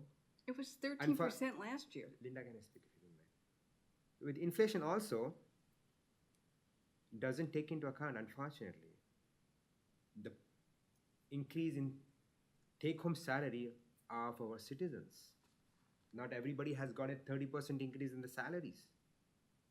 So in 2025, God forbid if we are back again in the same situation where the referendum doesn't pass us, we have 4 million to pay from old debt. We have levied the citizens at that moment of hardship where the property taxes have gone up so much because of the increased assessed value. Have we achieved more? Have we really served our citizens? Because we definitely need to kind of, we have good credit rating. I had a short conversation, Mr. Andy, Mr. Cromie today. Sorry. Yes, Mr. Cromie? I'd prefer to be called Andy. Andy, I had Mr. Cromie's my dad. I had a very, very, very pleasant conversation with Andy, and we have a good credit rating. If our credit rating, for example, and all of us kind of, as kind of deal with credit day in, day out, have mortgages, know that if you do our payments online, on time, every year, and you have a good credit rating, you will get a good rate. And we have been doing that. We have been, I think, very, very financially, fiscally stewards of this community. But seeing this assessment, unfortunately, this year, again, what I have heard from a lot of community members have approached me, and I talked to a lot of people. But this year, for some reason, I have always supported the deficiencies for the past, this is my 4th year on the board. I have always supported that in some way or form. But this year is a unique year. We need to be just cognizant of the fact is that not unfortunately all the citizens have got 30% increase. There has not been a 30% increase in the not the Medicare, but the Social Security payments. And we want our district to be a place where if you have lived in the city and you have raised your kids, you must still be able to afford your house. The taxes must be, yes, we have always, it's a expensive county to live in. No, everybody knows that. But we must never have a, well, if you can't afford the taxes, then please sell out the house and move out of the city. That's not the approach. Because I'm not saying that we are not discounting anyone. We are just having a very, very humanistic. At the end of the day, we are all humans here. We have to take into considerations what other people can afford. Not everybody can afford. And is this the right year? My only request is that please consider, is this the right year? Because it's not going to help. Paying extra today this year, extra deficit is not going to help the referendum next year. It's not going to help. Because when we take the extra loan, it's still going to be the extra, for example, option A, out of the 12 million, 3.9 is our which we owe from the last one, and 8 million is for the new referendum. But are you saying that are you saying you favor defeasance if the referendum passes? No, he's saying he doesn't favor it. I'm saying that if the referendum passes, our tax levy for the debt service is 12 million. So, argument. Why don't we make it 16 million? What are you talking about? What? Option A. Because option A, if you want to tax the residents, let's pay 8 million, 4 million deficiencies, 8 million new debt, and 4 million old tax. Let's make it 16 million. I don't think you can. Isn't it better that we pay off more of the old debt and also then a new one? Why don't we do that then? And I don't think that's legal. Why? Wait, can I ask a question? We can legally do that. Mr. Cromie. We wouldn't have authority because of the new debt being issued in the new payment. Wait, can I ask a question though? So for me, the main question, if we end up with a non-successful referendum, is getting back on the horse and trying to get something through. And so I'm imagining that's why you recommended keeping our debt service levy fairly stable from the previous year, is just to have that be stable in order to anticipate possible needing to take on debt in the future. Is that why you did it? Or did you do it for just I don't want to keep saying philosophical, just to pay off more debt? I think it has more to do with the predictability of the debt service levy as opposed to, please. They're both components of it. The majority of it is consistency with the debt service. Just using today's numbers on the 145 million, 82 cents. If we don't do any defeasance, we drop 95 cents. Asking for 82 versus $1.67 is a significant change, even though it still represents $145 million. So following along your thought there, Angie. So, right, we have an increase. So is he trying to build the debt service up? Lynette, can I request you, if you can address Mr. Cromie as Mr. Cromie or Andy, not he. Oh, okay. Thank you. So, Mr. Cromie, we've seen debt service go up for the last couple years, and it was increased to, again, pay off debt. But at the same time, that does build levy that can be used to pay for a referendum. So you are building levy for the referendum payment, correct? Building capacity. We've had this conversation before. I just want to confirm that that is the process. You're building levy to pay for future debt. It helps build capacity by eliminating debt on the debt structure overall, which allows you to then borrow dollars, and essentially you're adding to the end of the 20-year bond. You're really making balloon payments at the end to try to keep debt flat or close to flat. Now, on a $145 million borrow, that's not possible, but you're trying to. I mean, this is all in anticipation of the fact that, like it or not, we are going to have to be taking on some long-term debt. Correct. But that decision to take on that long-term debt, that decision rests with the citizens. That's why we have a referendum. Us, as a board, just increasing levy, that builds capacity. That's why it's only 82 cents, because you're comparing it to this. This point keeps moving. But we're moving it. The citizens aren't moving it. We're paying for, he's building capacity for debt, and people haven't agreed to pay it. Is this illegal? It is not. In Is this fact, a we tool talked about it last time used? that It's So- technically correct. Okay. Technically. So- But the spirit of a referendum, philosophically, going back to your perspective, is that voters approve debt, and then the payment schedule is set, and then we move along. Okay. But we're not doing that. We have a schedule, we have a stable schedule, low interest rates, and as a board, we're saying, no, we want to levy more. Adjusting the payment schedule is not within what the public votes for, though, so that's within the purview of the board to decide and what Correct, boards the are doing board, but across we the don't have to state. do that. I hear what you're saying. I understand what you're saying. I just don't agree with your approach to planning for long-term in the future. It seems very short-term focused. So I hear what you're saying. I understand all your arguments. I appreciate that you will continue to remind us that this is a choice. But for me, the fact that we are going to have to deal with this binder if the referendum doesn't pass weighs heavy on my mind. But, And that's it. I don't want to get any more back and but forth. I just want to say philosophically, it's like you want to get it up there so that the taxpayer, like you mentioned, they won't remember if we reduced it 2 years from now. They won't remember that. Don't our taxpayers owe some respect on their ability to pay and what they're paying for? There's a certain amount of respect that we should be recognizing when we make these decisions to just tax them to pay for debt that they haven't agreed to yet. They agreed to the debt.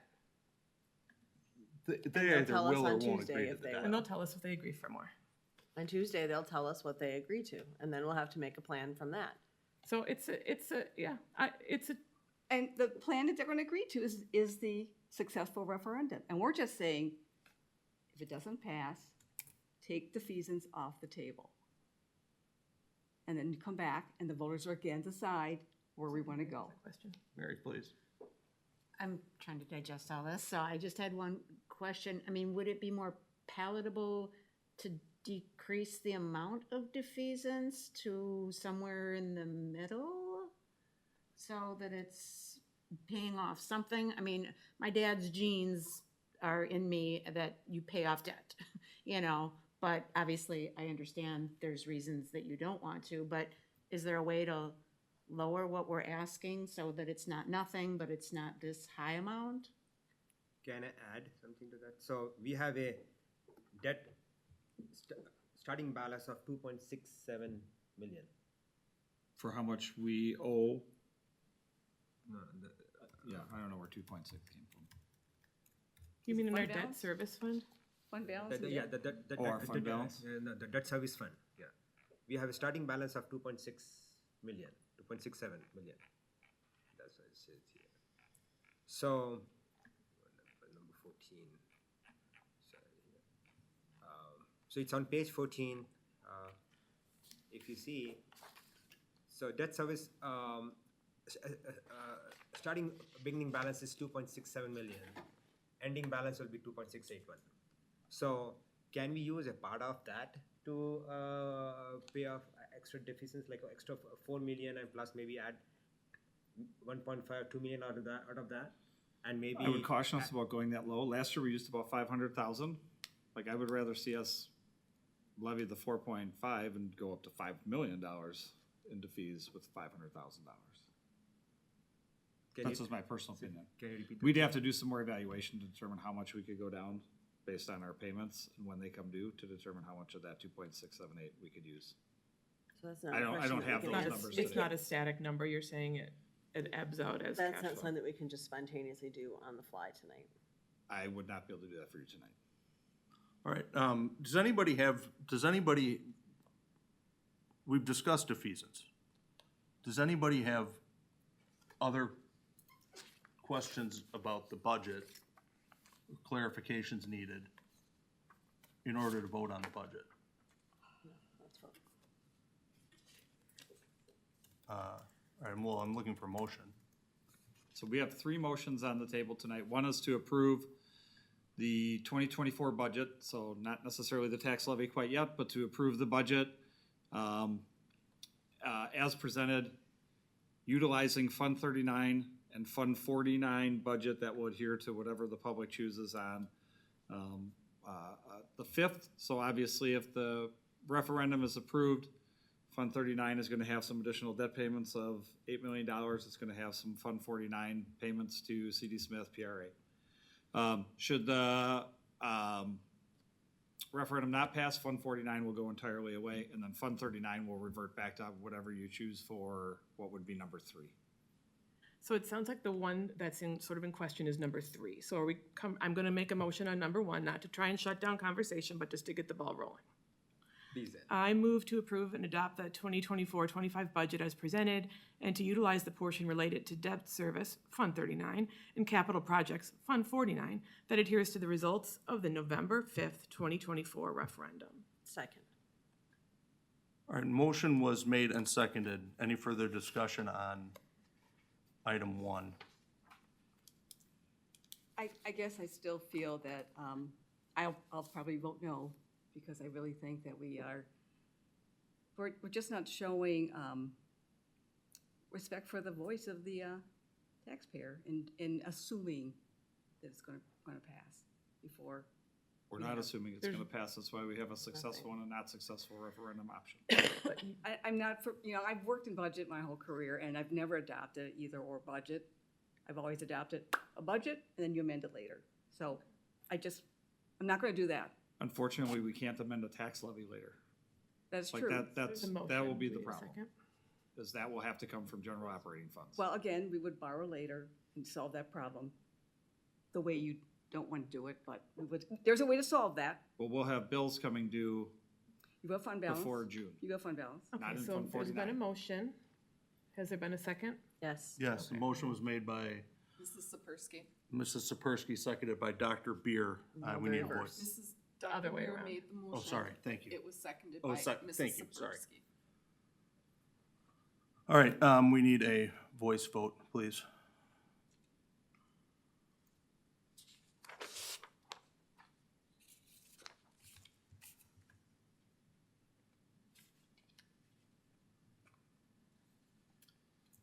Dr. Khan, No. Sorry, yes. Mrs. Sapersky, Yes. Dr. Beer, Aye.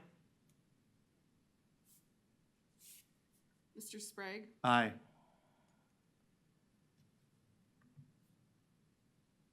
Mrs. Yank, Aye.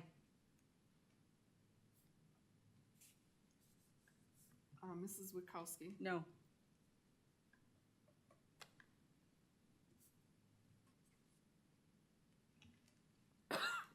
I also vote no. The motion passes 5-2. All right. If the referendum is successful, this is number 2. Is success? Are you making that motion? Yes. If the referendum is successful on November 5th, 2024, I move to certify the 2024-25 fiscal school year tax levy to the city of Franklin in the amount of $42,253,962. Second. All right, the motion was made by Dr. Beer, seconded by Mrs. Yank. This is the budget that we voted on in the annual meeting on the In August. in August 14th, at the annual meeting. And it passed at that time 6-1. So anyway, I'm looking for, Roll call. roll call vote, please. I'm sorry, what is the motion? It's number 2. Number 2. Number 2.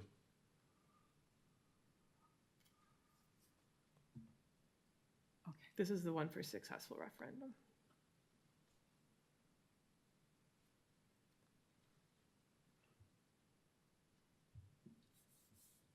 Mrs. Sapersky, Aye. Dr. Beer, Aye. Mrs. Yank, Aye. Mrs. Witkowski, No. Dr. Khan, Aye. Mr. Sprague, Aye. and I vote no. Motion passes 5-2. Can I make an amendment doing. We have to make a number two. motion first. Okay.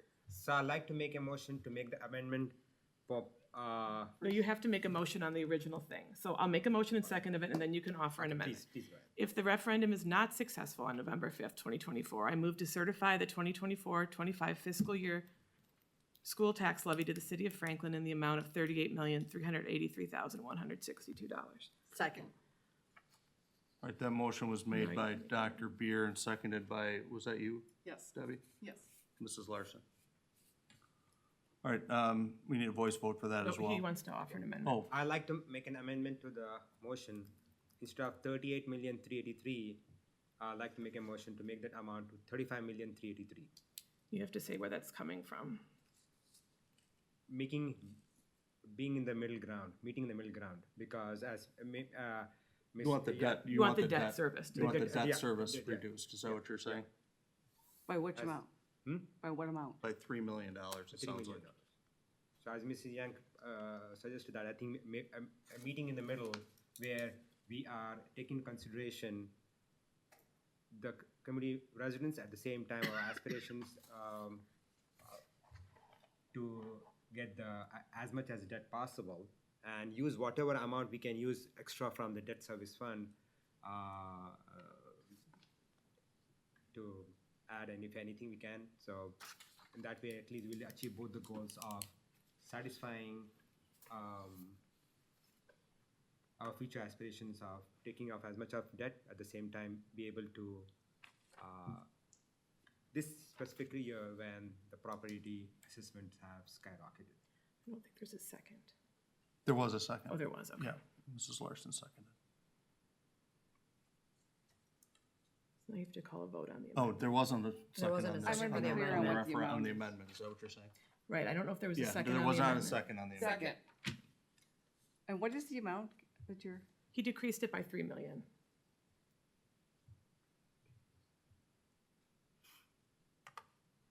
All right, so the second was by Mrs. Witkowski. So we need a vote on the, The second was by Debbie Larson. oh, it was, okay. Yeah. So that would put our referendum debt at I thought I heard them both. what amount? We will let Andy, he's the expert, let him do that, please. He'll take care of that. Mr. Cromie, can you give the exact amount if we reduce it by if we reduce the The debt exact service amount of by what? $3 million? The debt service fund or I'm the? sorry, isn't that what you said? So, So his motion was actually for the total levy. total levy. And so Total he I'm just sorry, took. I heard debt service, Yeah. okay. Total levy, I'm sorry. So it's roughly 8.4 minus the 3 million? Yeah, that's right here. Yeah. It's the one that's up on the screen. So that would be 5,437, yeah. It would be 5.4, you said? Plus, I'll definitely kind of, I'm sure that Mr. Andy will try his best to use as much as possible amount from our debt service fund balance or whatever we can to add some of the amount. I think last year also we did, Andy, About 500,000. 500,000, so maybe we can add another 500, 600,000 or even $1 million, something like that from that fund, it's still I able also to- want everybody to keep in mind, that the community ed and rec portion, will not be similar to that at all next year. So the number is larger this year because for a lot of reasons, but we're also building community ed rec building. That number We'll has fall back to traditionally have been around 684,000. 750,000. 684, Yeah. 415 or something like that. So just keep in mind that number will also be significantly less next year. Hopefully, that is also not. Well, it won't hopefully be less, it will be scenario less.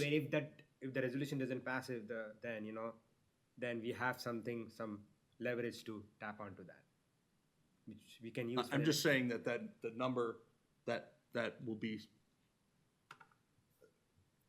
All right, any more discussion before we call the vote? I was just gonna say to Mrs. Yank's wonderful idea, it's almost as if asking for grace to our community. We're reducing it. Some, we're paying some forward. It's reduced a bit. It's almost asking for grace that maybe in that, if we had an unsuccessful referendum, it's almost as if we're saying, you know, we're rethinking, give us time, let us plan again. You know, we're looking to the future, we're seeing the forest amongst the trees. I don't even know if I said that right.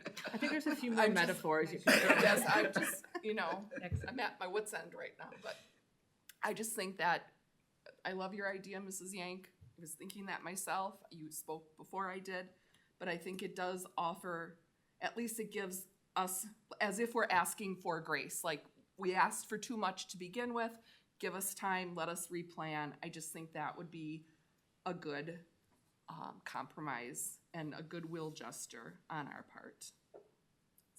Just my opinion. All right, thank Mr. you. Can I just ask Mr. Cromie, what are your thoughts on the new amendment? I'm in favor for prepaying debt. It saves us about 37 cents on every dollar in interest. So that's, but again, I'm not one of the 7 voting members. No, but just from a financial standpoint, the numbers. Yeah, It saves us 37 cents, I think, is the only Well, real and pertinent information. you brought up a good point we haven't even talked about. So community ed and rec is gonna fall off next year by roughly $3.8 million. So, like, essentially, if the referendum passes, we're probably looking at a very similar $38 million mark that we're at today in what's shown right here in a non-successful referendum, because that additional debt will just be taken on with the loss of the recreation building debt, or I'm sorry, recreation levy. Can you say that again? I'm sorry, Sure. I didn't follow that logic. All right, so if we didn't have the community ed and recreation building this year, this would be about $684,000, so roughly $3.8 million would fall off. So this would be $34.5 million. Right, but we know we're gonna add, if the referendum is successful, about $8 million. Well, we've already added 4.5, we'd add another 3.5 to that. It's essentially a wash in what our property tax would look like next year. Assuming successful referendum, recreation reverts back to normal because we don't have to build again, right? We've already built the building. So that's kind of my thought process on it, but again, I don't get one of the votes. Right, what I'm saying, yeah, that's what I was trying to say is I would hope that we pay off the future debt and that number falls off after next year anyway because of the community ed and rec building. No, I'm confused. I don't quite see how those two things. And how's that relevant to this vote? Granted, we want to look to the future, but this is about this budget. I mean, I can see how it's relevant, but Okay. I think can you have the roll call? Yeah. Can we just read the motion one more time, please? Do you have the motion?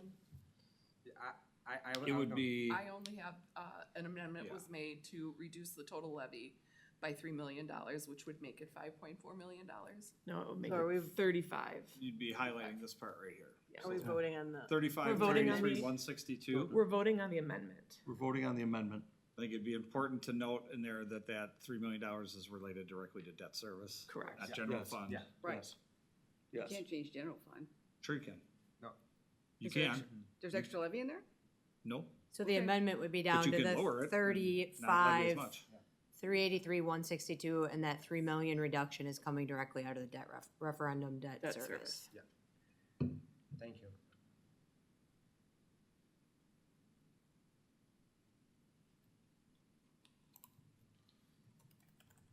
All right, so we need to vote on the amendment first.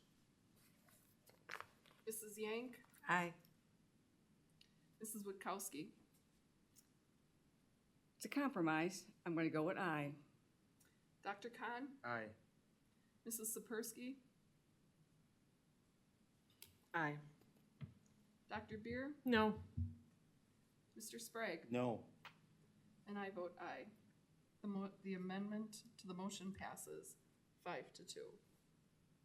so now we just vote on the overall motion as amended. So is there any, I'm sorry, I don't mean to. Yeah, no, now we need to have now we're voting on a referendum, a successful referendum, or excuse me, if the referendum is not successful, then we certify the 24-25 fiscal year school tax levy to the city of Franklin in the amount of $35,383,162, is that correct? Yep.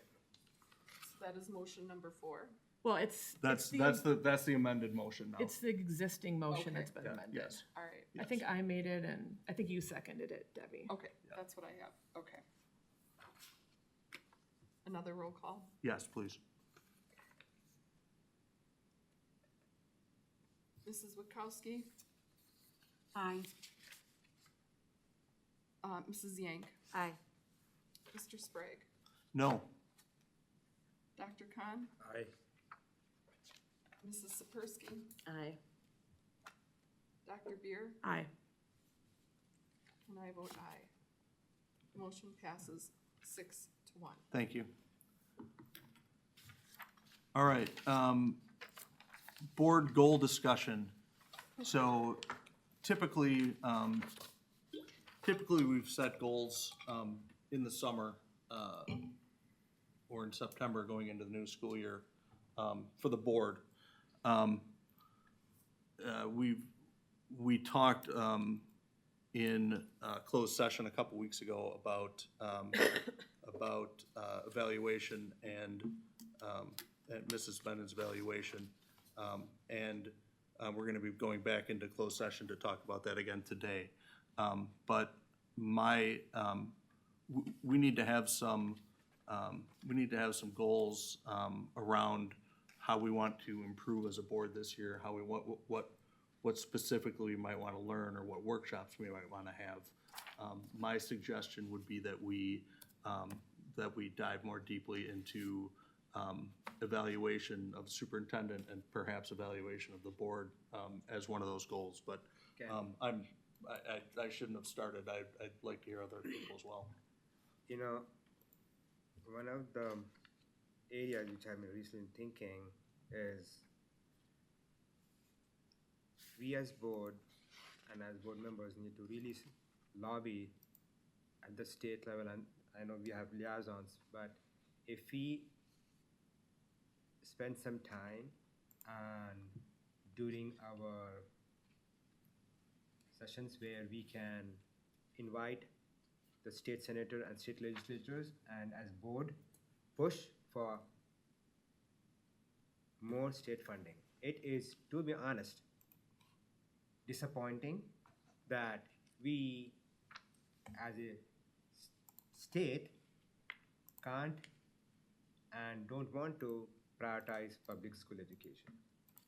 If somehow we as a board together can invite these elected officials, including the congressman, including the senator and this one, and then have a discussion with them about, let's, if one of the sessions can be about just pushing for extra funding, because I know that it is a whole WSB and the whole kind of, we as a go together as a state boards, but we as local board must still interact with our local officials and push for this. They must hear from us that we are the elected officials of our community, representing our public schools, and what are we expecting from them, and how can they support us?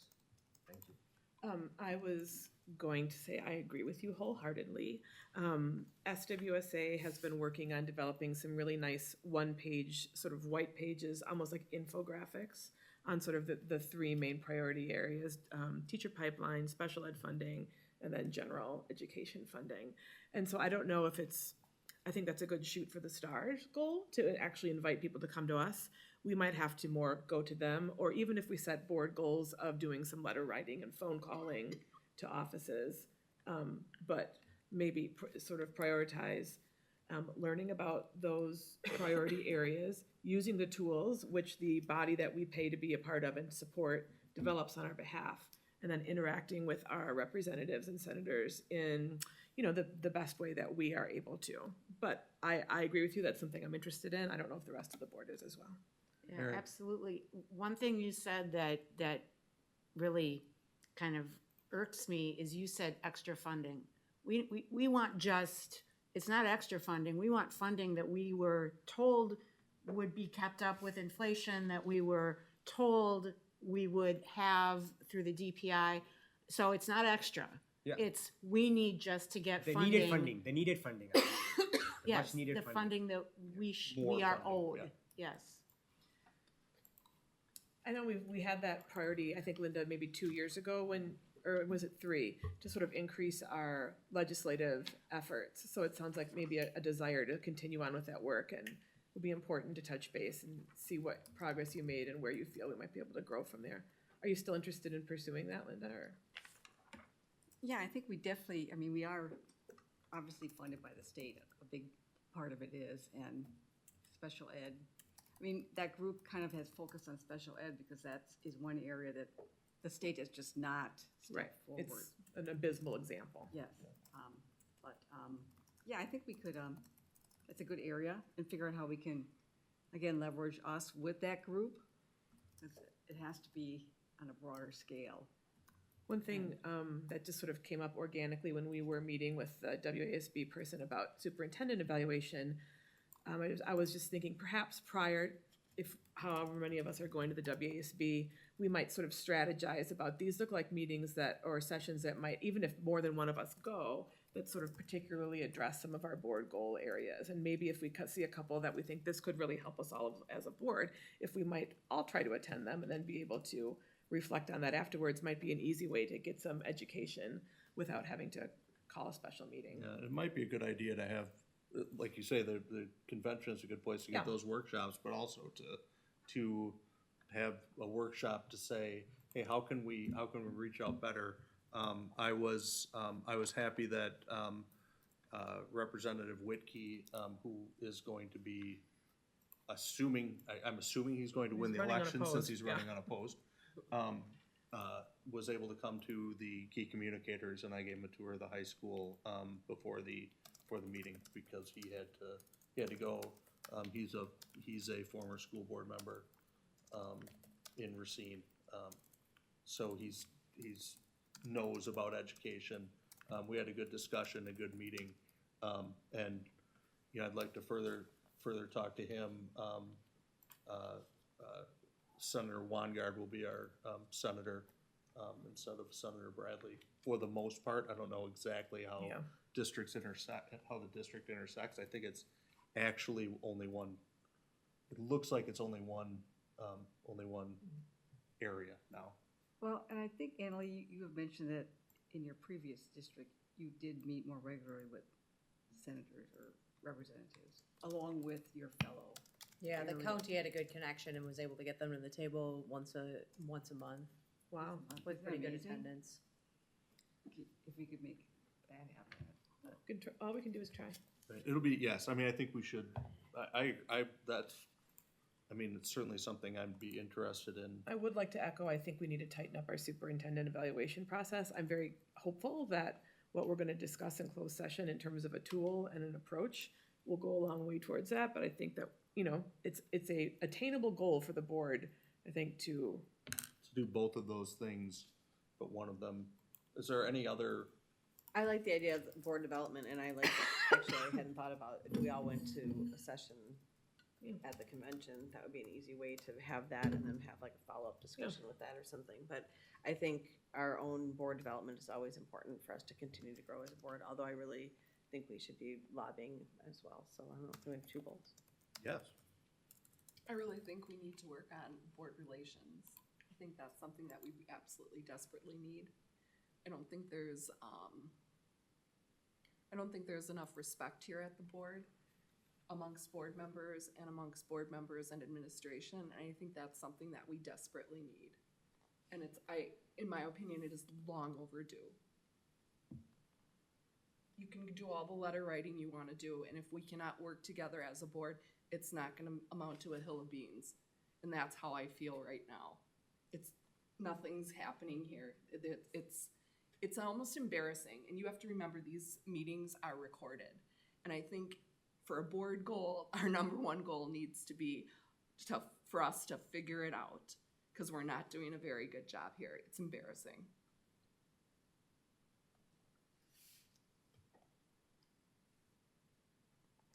So I don't know if there's somebody from WASB or who we get in contact with or what we decide to do, but I think that really has to be a number one goal. Because I can honestly say I don't know if I've ever been on a board with this much contention between board members, between administration, back and forth everywhere. This is not healthy. Do you think it would be helpful to have the people who worked with us last year come back? No, I do not. Okay. I was gonna say, I feel like we've had some sessions on relations in the last couple of years, so. Well, they haven't worked. I think we must all go to a picnic together and have some barbecue, maybe, and just chit chat and let's talk freely. That kind of a board retreat where we go out together and develop a bond, a covalent bonds. Not ionic. Well, I feel I like don't talk about my outside, fiber, you know that. I feel like outside of the boardroom, I mean, I feel like we get along. I would chit chat with anybody, so I guess I don't know what changes when, you know, I mean, people are passionate, which I love, and everybody's voice is being heard, and I guess,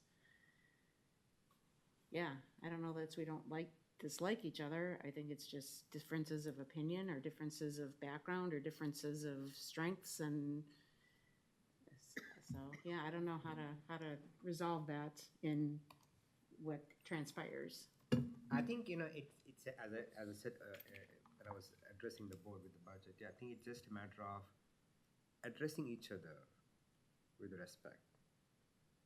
We can be emotional, but that being a public setting in elected officials, I think we have to have that, you know,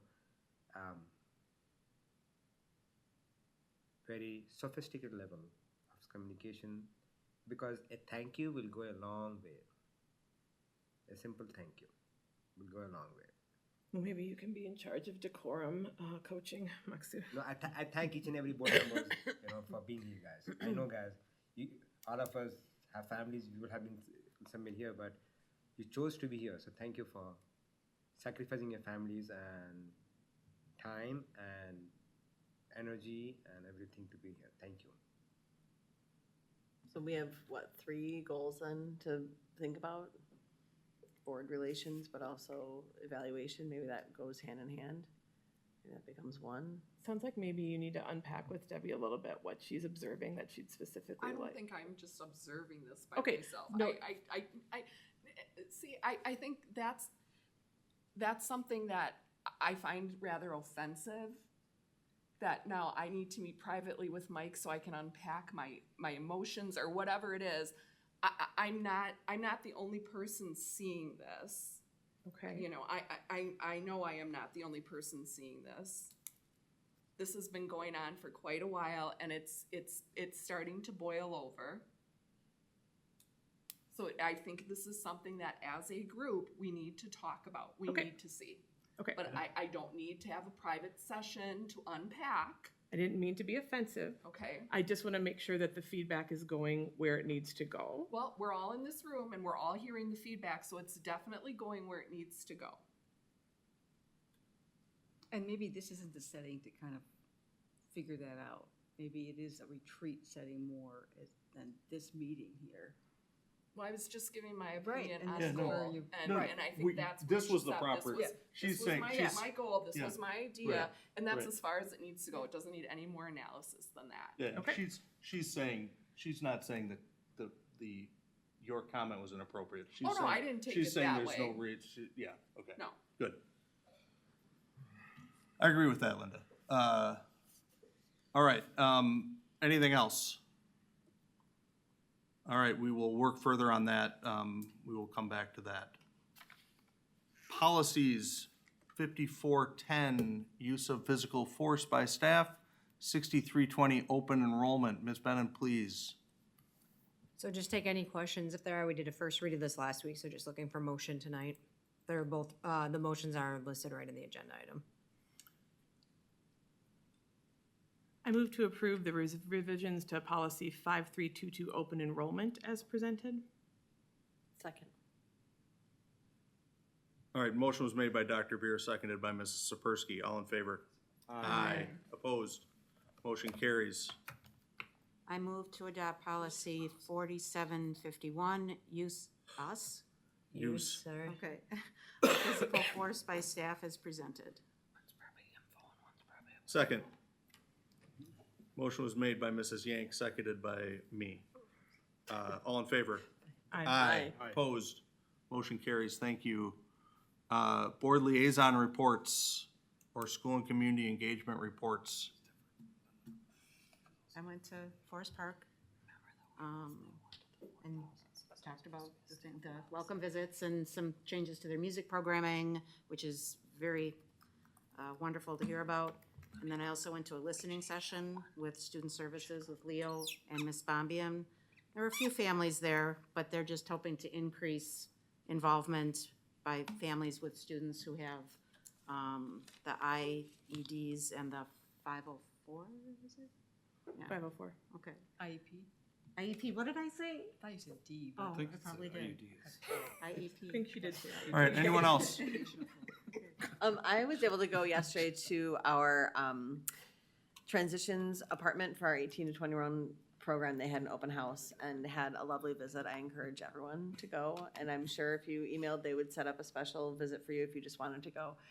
Just really an incredible program that we offer for our students, you know, all the way up until age 21, really teaching life skills and things, and they make a delightful punch, so.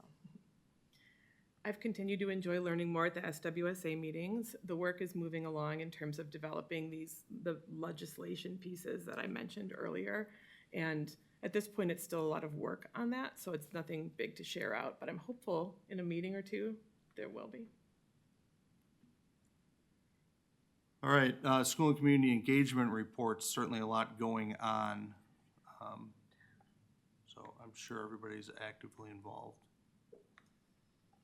Future agenda items.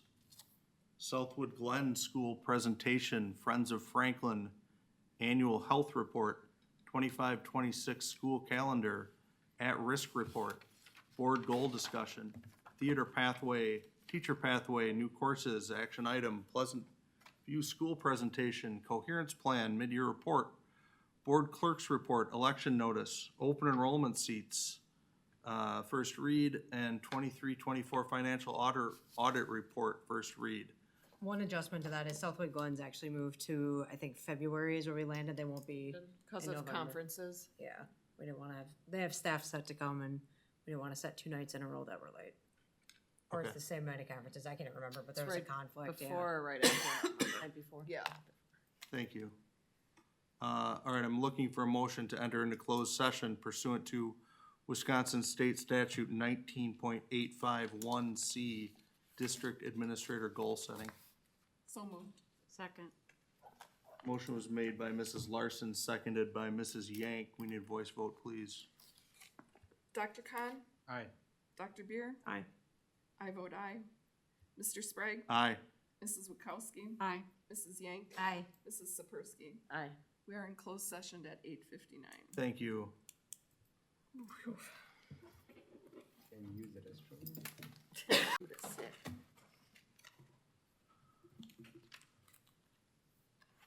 There was no action taken in open session. I'm looking for a motion to adjourn the meeting. So moved. Second. Motion was An made by Mrs. emphatic Yank second. and seconded by Dr. Khan. All in favor? Aye. Opposed? Motion carries. We are adjourned at 9:41. Thank you, everyone. Do you need these folders of information back, or can we keep? No, you could keep those. Okay. Thank you, everyone, for Thank you. a wonderful session today. You know, I love you guys all. I try to take notes too, it's hard with the. Grateful for the work that we can do together. I think we got it. We are in this together. Go Sabres. I'm gonna put this Against folder Mosquito in my Friday new night. swag bag. Still talking.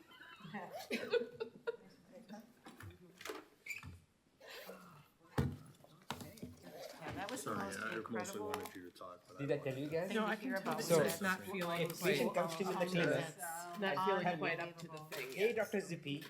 I said, what? So a nurse is going around telling